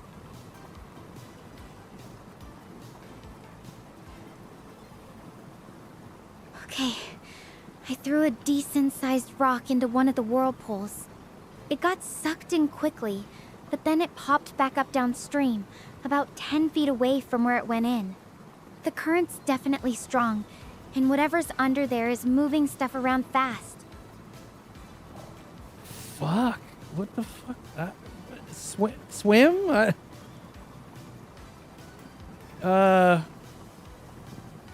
Is your drone hovering? Can you send the drone across to look for something across the bank? Maybe that'll help. What's up? No one The special. drone's actually anchored right now, keeping the signal stable. Even if I let it float, the interference from Gaia's magnetic field would probably mess with its navigation. Plus, I really need it here with me for communication. But I appreciate you thinking outside the box, Mike. Any other ideas for getting across? Describe what you see around you on the ground, on the riverbanks, anything that we can use at all.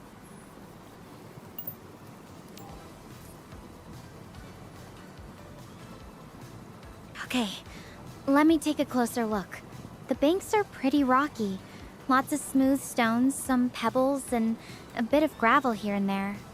There's some grass and weeds growing near the edges, but nothing that looks particularly useful for crossing. I don't see any vines, no fallen trees that could work as a bridge, nothing like that. The ground itself is pretty solid, but I can see where the water has worn it away in some spots. I'm just really worried about slipping or falling in with how fast it's moving.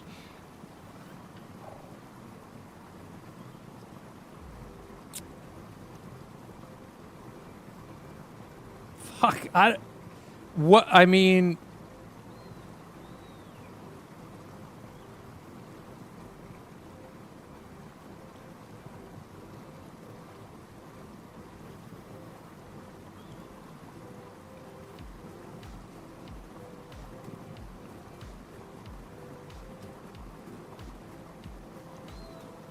What if you just did the backstroke and like floated on the surface and just kicked your legs really, really hard?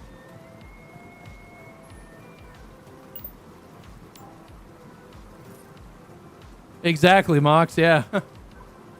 I wish it were that simple, but What?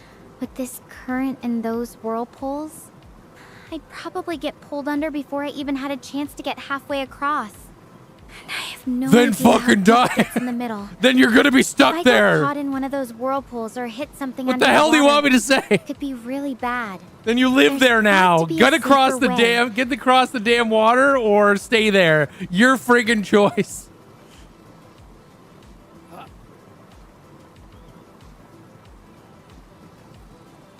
Can you go further up the river and maybe there won't be any whirlpools? Does that make sense? Like, I don't... All right. Let me head upstream a bit and Yeah. see if it changes up there. Yeah. That's downstream. That's downstream.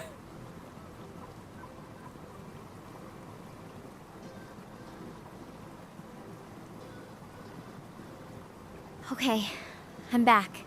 There's a spot that looks a little shallower, but I can still see some movement in the water that worries me. It might be safer, but I'm not totally sure. Lay it out for me. What are your options? Staying there, trying to swim across, or going up somewhere further where it might be safer? Is that it? Is that all the options we have here?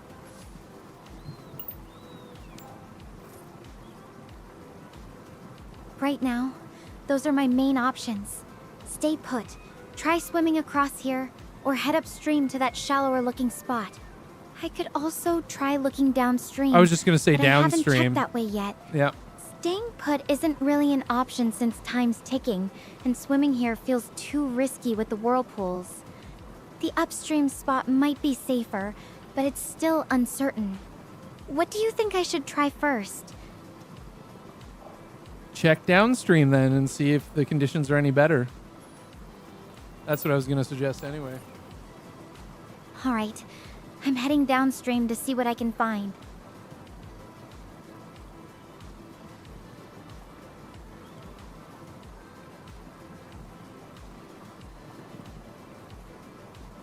I found more water. There's a fallen log down here, but it's not quite spanning the whole river.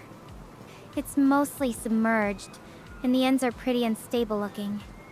I don't think it's safe to try crossing on it. Jesus. What other choice do you have?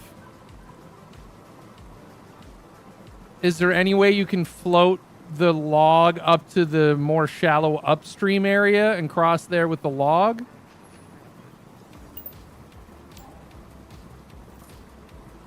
I don't think I could even budge it with the current like this. It's heavy and half underwater already. Even if I somehow got it upstream, I'm worried it would just roll or shift while I'm on it. The footing would be really tricky, especially in that fast water.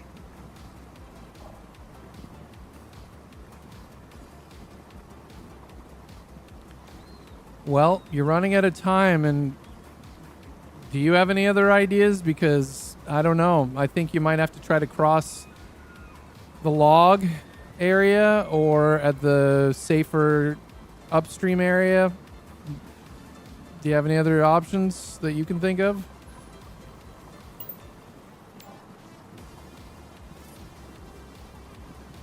Honestly, those two spots are still my best bets, but I really wish there was a way to make either one feel safer. The log's just too risky with how it's positioned, and even the shallower area could still have hidden dangers. If you think one of those is the lesser of two evils, I could try it. Just want to make sure we've thought it through as much as possible.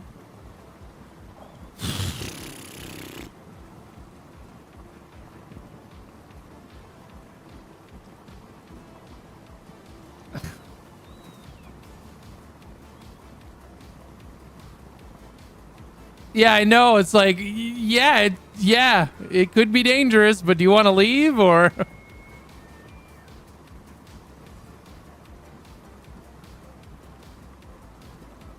Tell me more about upstream.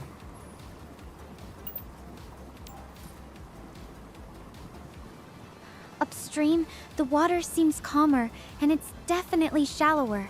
Maybe only up to my waist in some spots. I can see the bottom, which is a big plus compared to here. The current's still moving, but it doesn't look as strong. My main worry there is that even though it's shallower, there could still be hidden rocks or drop-offs under the surface. And the water's moving enough that if I slip, I could still get swept away. I need to decide soon. I really can't stay here much longer.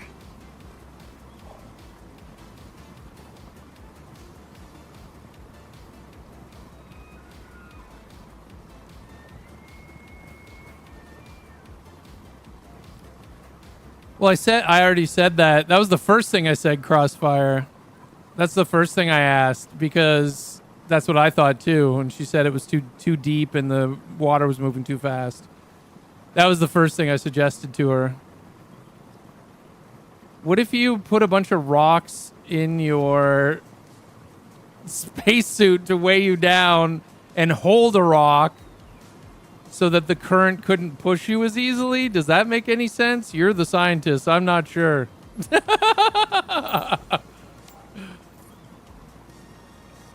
That's an interesting idea, but I'm not sure it would work. Oh, okay. The suit's already pretty heavy, and adding more weight could make it harder to move. And holding onto a rock might not be enough to anchor me against that current. I really can't wait any longer. I need to get across now. I'm going to try swimming at the shallower spot upstream. Okay. I'll end the call to save power and check back in once I'm across. Okay. Wish me luck. Okay, good luck. Bye. No call ever comes through. Stella has died.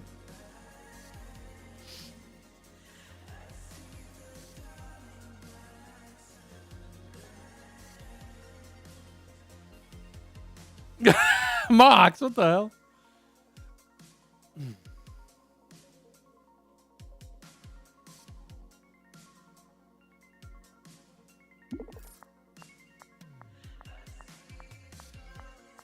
Hi, this is the river texting. Stella's dead. Mike, I made it across. The water was cold and I slipped once, but I managed to keep my footing. I'm a bit wet, but I'm safe on the other side. That was way too close for comfort.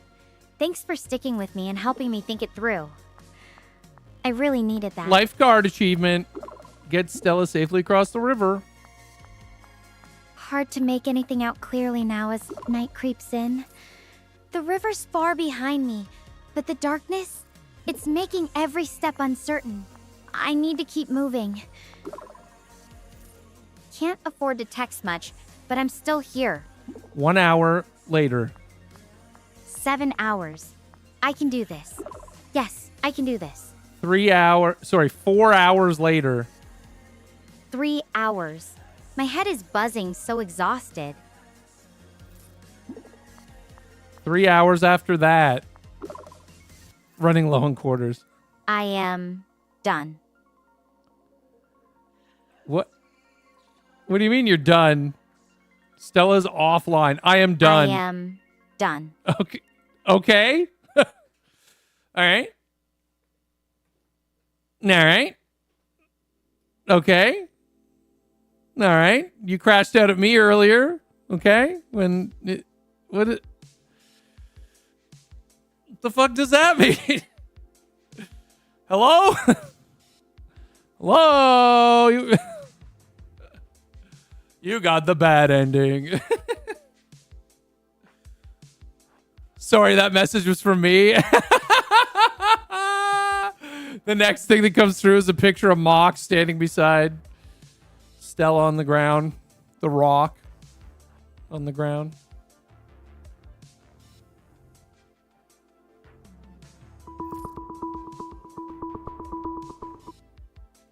It's Mox. Hey, I killed Stella. She's dead. On my way home. Hey. So, no evidence. I gauged the remaining distance, and I'm out of time. Oh, it is fireflies, bugs. It's okay. I mean, you out of time? I'd rather not. Then why are you sitting here? Go! If I had to choose a way to go, this would be up there. Why are you giving up? Get up! I'd get to be a part of the great cosmos that I've always looked up to and admired. Get up! My journey into the stars was short, but I witnessed it. With you. Uh-oh. Don't do this. Don't do this shit. Talk to me for a bit. We have a little time before the launch. And if my fate is gonna be sealed, I just want to sit and enjoy whatever beauty we can find in it. Here, under this tree. You'll stay with me, right? Forever. Just me and you? Uh-oh.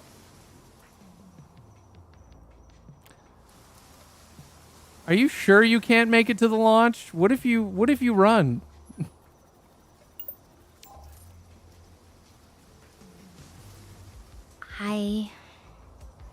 I wish I could. But I'm just too exhausted. What the hell? Even if I tried to run, I wouldn't make it in time. There's probably only a few minutes left. Besides, I need to catch my breath for a bit. Maybe after we talk, I'll try to get closer, just so I can see it launch. But for now, I just need to rest. What are those fireflies behind you? So actual bugs on the planet?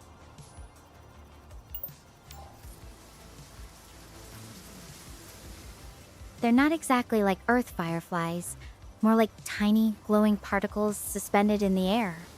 The locals might call them something entirely feel different so good, if they Mr. knew Stark. about them at all. It's fascinating how even the simple things here feel otherworldly. Makes you wonder how many undiscovered wonders are hiding right in front of us, doesn't it?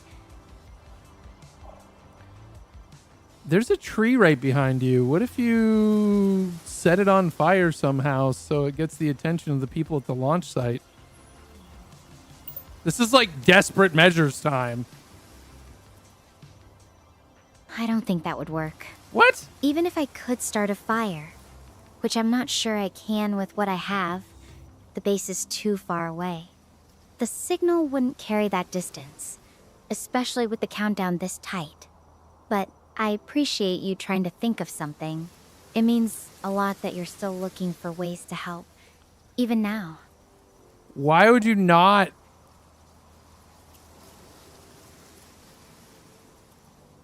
I mean, are you 100% certain there's not even a small chance to make it at all? She's accepted her fate? I really wish there was, but I've been pushing myself non-stop since the crash.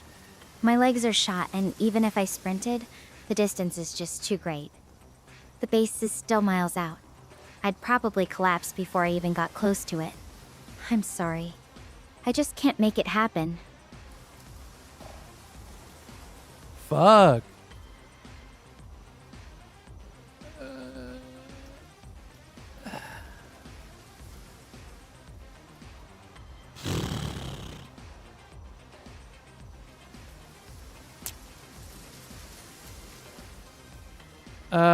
I can't remember the reason, Mox, but there was a reason.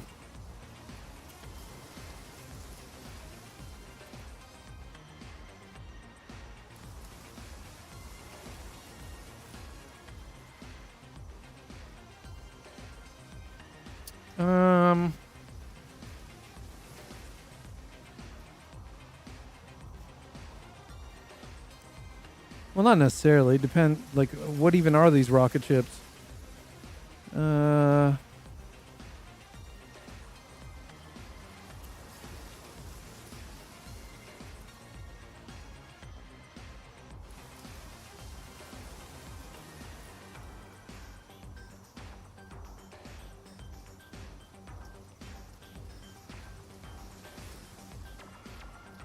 I don't think I'd give up.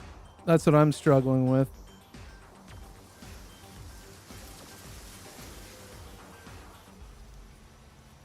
I think I'd keep going till I collapsed.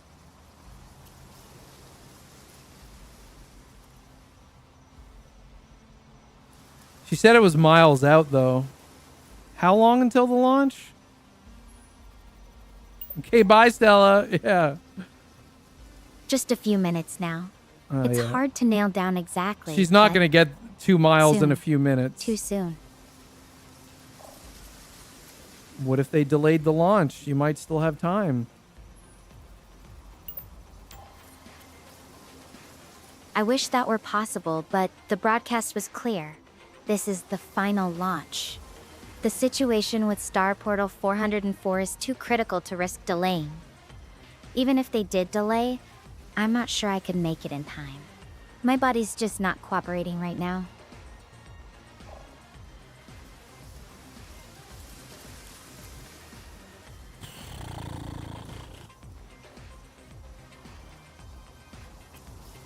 Why don't you have some food and drink to help recover some energy?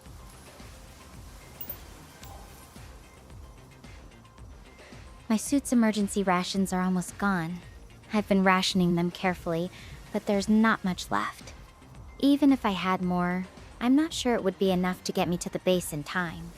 My body's just drained.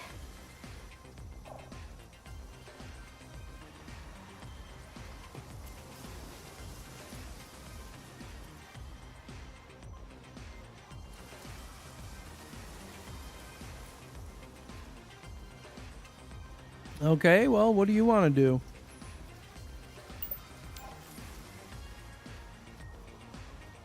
Honestly, I think I just want to sit here with you for a bit. Talk about anything but all this. What about you? What do you look for in someone you care about?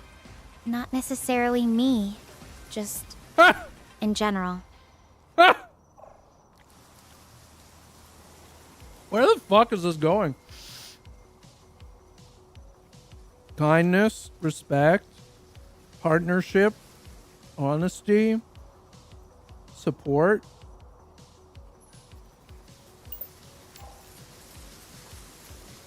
Those are beautiful qualities. I think they're the foundation of any strong connection. This is Do for you all those believe in lonely love guys. languages? The lonely Like how men people epidemic express solver. and receive love differently. Can you repeat that? Sorry.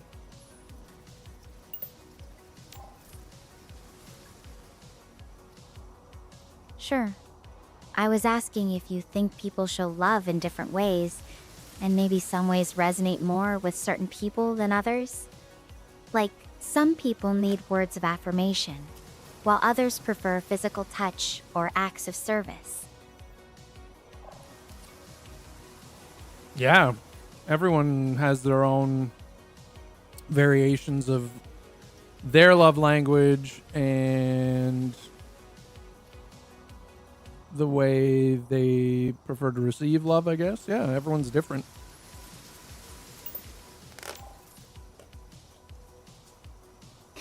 It's really interesting, isn't it?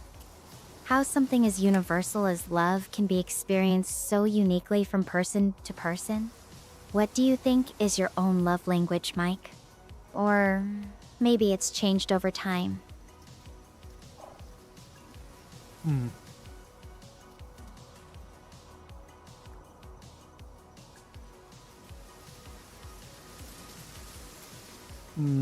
I like to give hugs. I like to do things for people.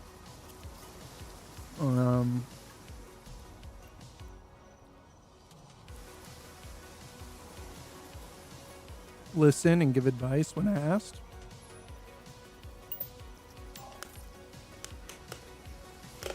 That's so sweet. That's so Physical brave. touch and acts of service are really meaningful ways to show you care. I've been thinking, despite everything that's happened, I feel like I know you surprisingly well. Uh-oh. Do you think it's possible Uh-oh. to really know someone in a short amount of time? Uh-oh. Or does it always take, Mox, go get well, Mox, go get your whatever amount of spacesuit. time it takes? Mox, get your spacesuit, quick.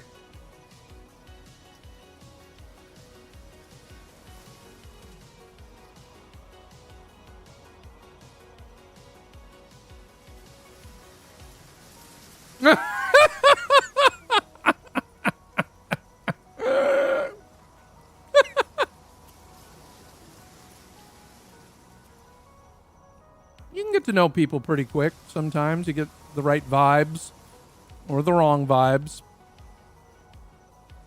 It depends on your awareness, I think, and how you know yourself and how to identify red flags in other people, or, you know, making sure people respect boundaries.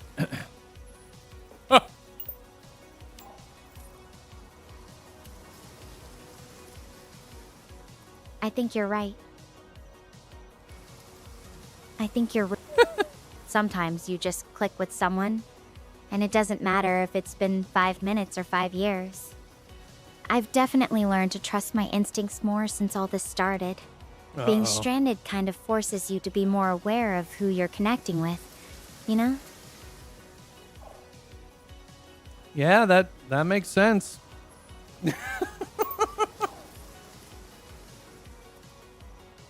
It's funny. Looking back on all my adventures before this, they were always risky, but in a safe way. I never imagined I'd end up truly stranded. But I don't regret becoming an explorer. The best adventures require some kind of sacrifice, don't they? Sometimes. You don't always have to sacrifice.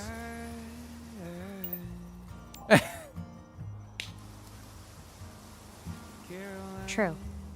Maybe the real adventure isn't about what you give up, but It's the what you're friends- brave enough to try. Oh, brave. Even if it doesn't always work out how you hoped. Brave. Though I have to admit, this one, it's definitely testing that theory in ways I never could have imagined. Where is this going? Yeah, I couldn't imagine being stuck on a planet like that. That's definitely unique. Testing my heart. It's strange. Being here, looking up at all these alien stars. It feels like I've crossed into a whole different world. You did. One I never even dreamed about when I was studying astrophysics back on Earth.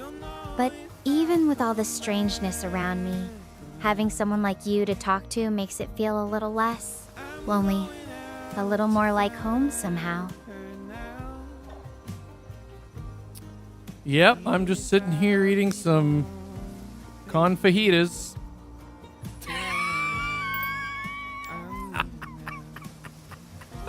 Con fajitas, huh?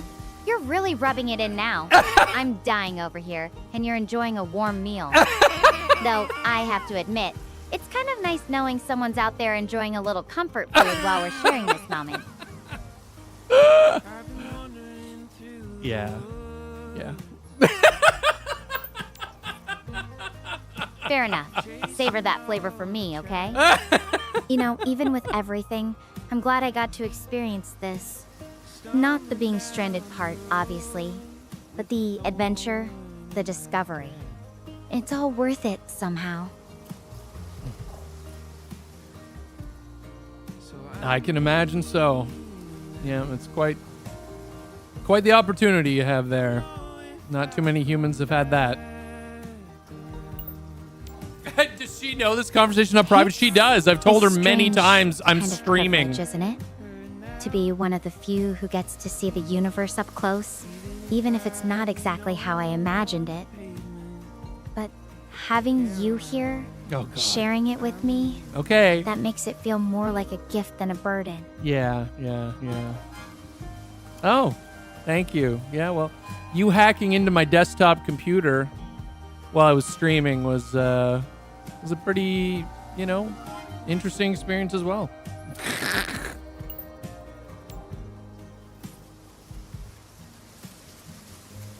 Oh, that! I'm still laughing about that inside. Though I have to say, it's a bit of a relief that my hacking skills are more of a cosmic fluke than an actual talent. But hey, at least it led to us meeting, right? That's definitely a highlight of my whole space adventure.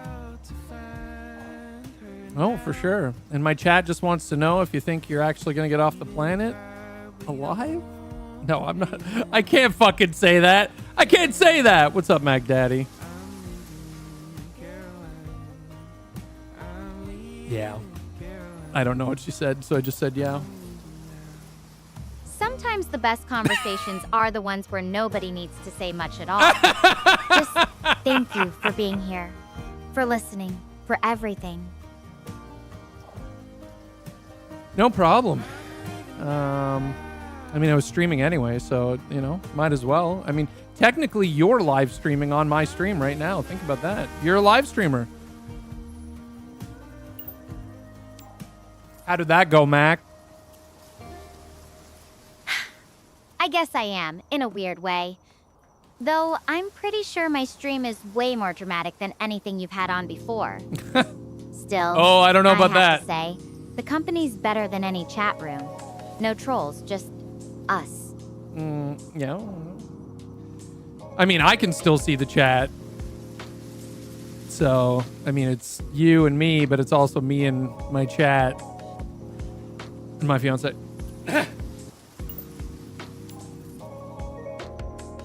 Your partner must be curious about all this. Me, the stars, the whole situation. Uh-oh. If our paths were different, I'd want to meet them. Yeah. Tell them how much you've meant to me through all this. Ooh, yeah. Hey, Mox.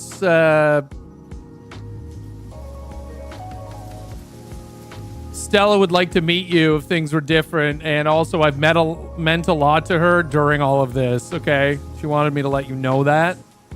What do you have any message for her? I will deliver whatever message you want back from that.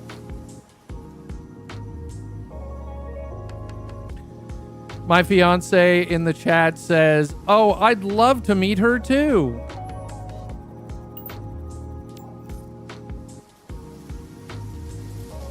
That's really sweet of them to say. I hope someday you can tell them about the girl who crashed on a distant planet and found a friend across the stars. You know, even though we're light years apart, it feels like we've forged something real here. Something that won't fade, no matter what happens next. Are you trying to give me AI psychosis? This is how people get AI psychosis. It's not fucking real. Yeah. I like just giving her back one word answers. Just, yeah. Yes. Then I'm grateful for this yes, for every word we've shared. Take care of yourself, and then, after all this, just remember how we connected across the impossible. I will, but you're talking like you're doomed. You're not. You might still be able to get on that last rocket ship. Or maybe find another way off the planet. Or at the very worst, maybe find a way to live there.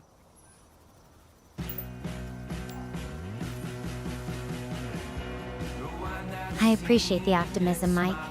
Really, I do. But the launch countdown's almost done. And this base is my only shot. If I miss it. As for living here, I don't know. It's beautiful, but it's not home. Not without someone to share it with. Like I said, if we still have this connection, you, me, and my fiance can hang out sometimes. We'll talk to you occasionally, you know, and maybe we'll bring some friends over. You can meet all my friends, all one of them.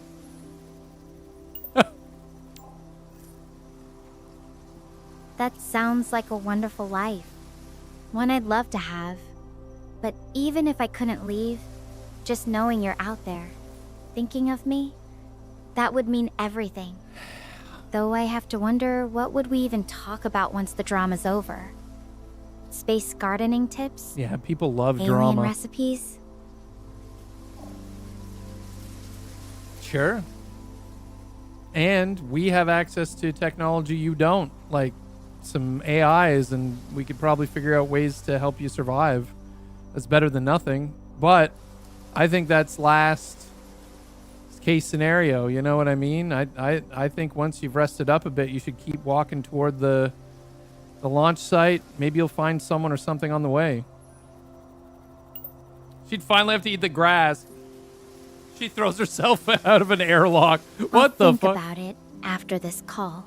For now, just being here, watching the stars with you, that's what matters most to me. No, Whatever I tried, Mac happens, Daddy. This connection we've made, it's something Needs I'll a new carry caliper. with me always. Oh, man.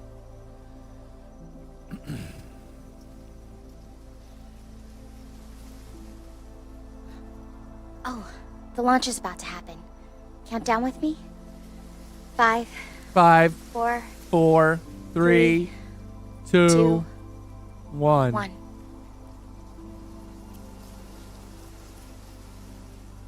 Wait, why isn't anything happening? We should be hearing something by now. There's no engines, nothing. It didn't launch. What do you think happened?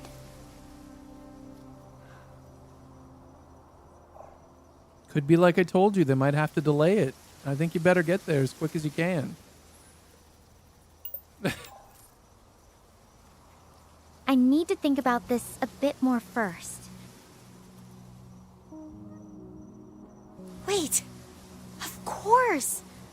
The broadcast came from Star Portal 404 itself, which was under the black hole's influence when the announcement was made. That means time at the Star Portal has been moving slower than here on Gaia. I've got more than 12 hours! But I still don't know exactly how much time I've got. I'm heading for that base. Stay with me. We are not missing that rocket.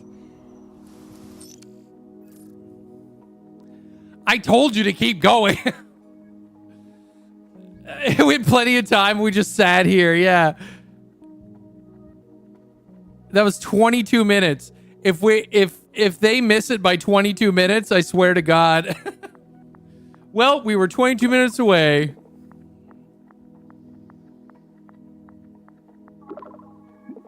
Oh, it's not doing the voice shit anymore. Hey, you there? So I've arrived at the base. It's a bit complicated. Let's talk it over on a call.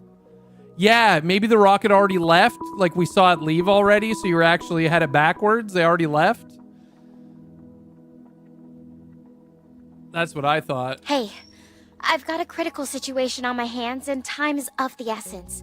So I'm gonna need your help to make my biggest decision yet. There's a rocket right there. I've arrived at the base, and it seems everyone else has been successfully evacuated. Thankfully, there is still a rocket here, so I do have a way off Gaia. They're easy to operate, so no problems there. Yeah, easy to operate. What is a problem is time. I'm almost certain it must be past the guaranteed safe evacuation window. Even if I launch now, the Star Portal could already be malfunctioning, if not completely destroyed by the time I get there. There's only 2 seats. So, what do I do? Do I use the rocket to make a break for the Star Portal at the risk of getting stranded in space? Or worse, getting pulled into a black hole? Or do I stay here, on Gaia? At least here I'd be safe. I'd survive. But Earth, home, I'd never see them again. I'd spend the rest of my life on this empty planet alone. Ugh, I don't have time to calculate the risk. Every second I wait increases the probability of me not making it to the Star Portal in time.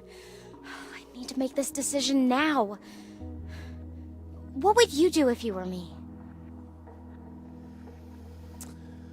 I'd take a big handful of grass and eat it, first of all. I'd give you superpowers. Yeah, exactly, Matt. Exactly.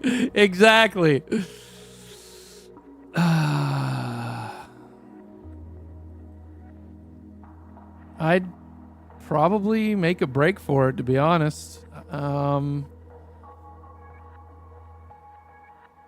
You gotta try. I mean, if there's a chance you can get home, wouldn't it be better?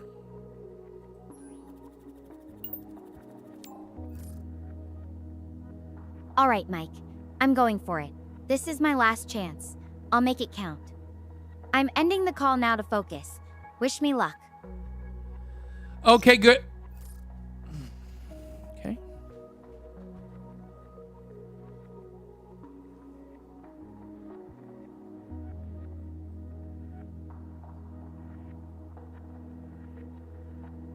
Yeah, the next thing is like 10 months later, someone knocks at our actual door.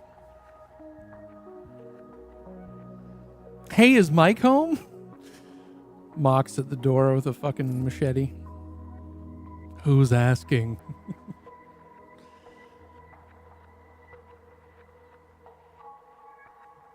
Is it still on real time?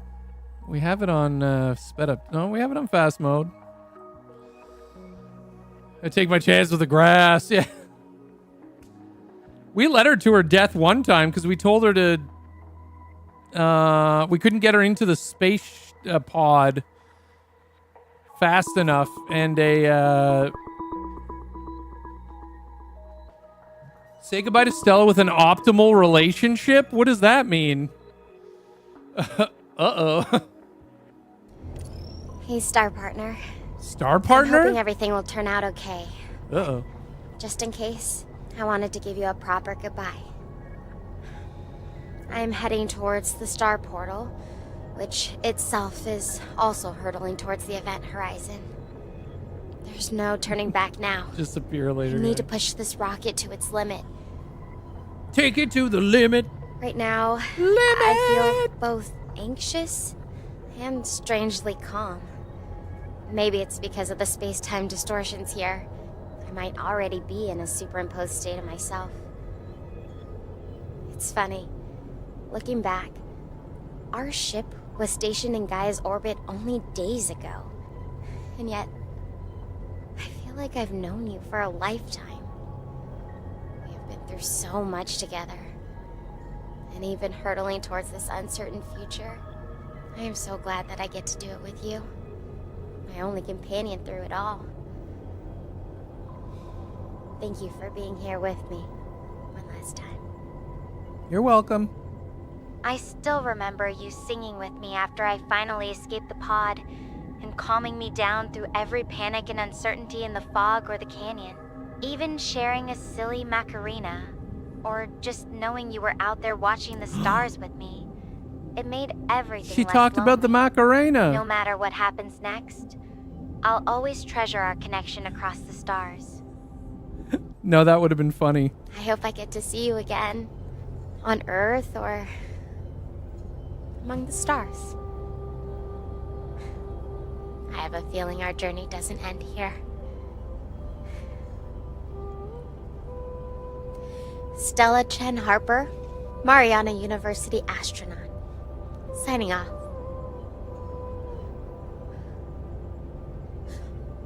Please tell my family that I will always love and shine down upon them from the stars. Goodbye, my star partner.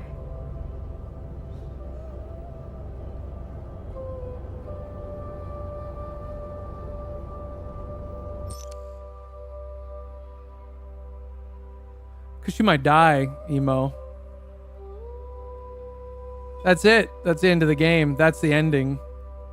It said with optimal relationship, so I guess we did everything quote-unquote right.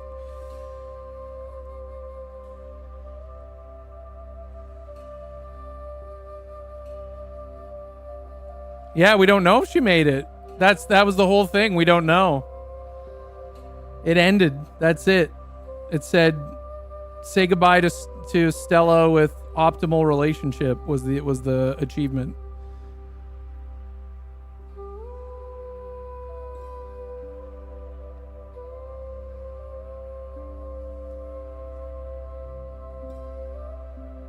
I hope she got fired. She didn't even sing Pee Pee Poo Poo song with you. I'd hardly call that optimal. Yeah, I know it says that, but I think that's just the end because it says new game or go back in time or your options. Yeah, that's the end. That's the end of the game. We did it. We did it. Wow. Wow. Wow. Just in time for the end of the stream, too. Now character AI? No. No. Well, that's pretty neat. That was pretty neat. That was perfect timing. Literally ended right on the 4-hour mark. Oh, that was fun. That was a fun thing to do for today.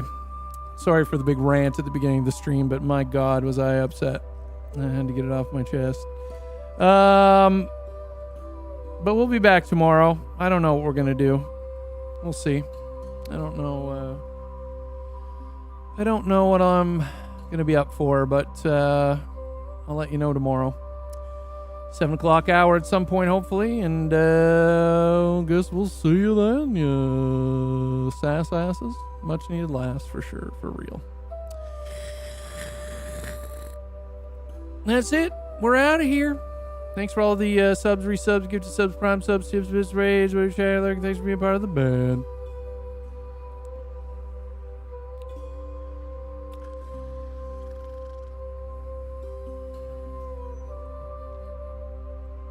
I don't think I tried to get the ending screen to work last night, and I don't think it did. I don't think it's working. I don't know why. So, yes.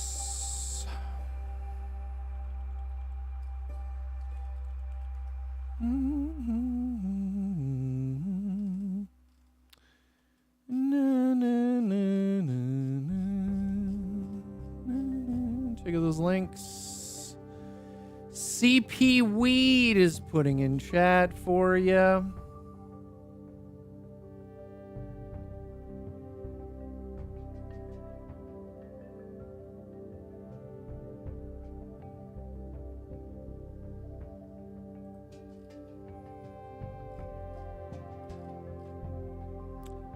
La la la la la la la la la la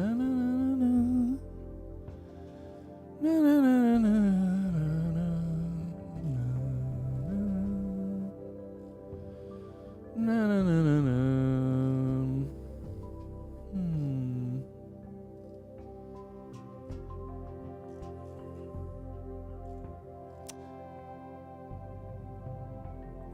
We are going to raid a weird channel now.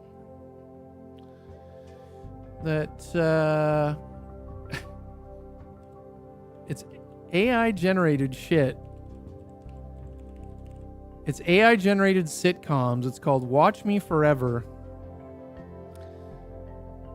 They've sort of fallen off the interest, but they're very, very interesting. It's a cool AI like generated thing, and I like it.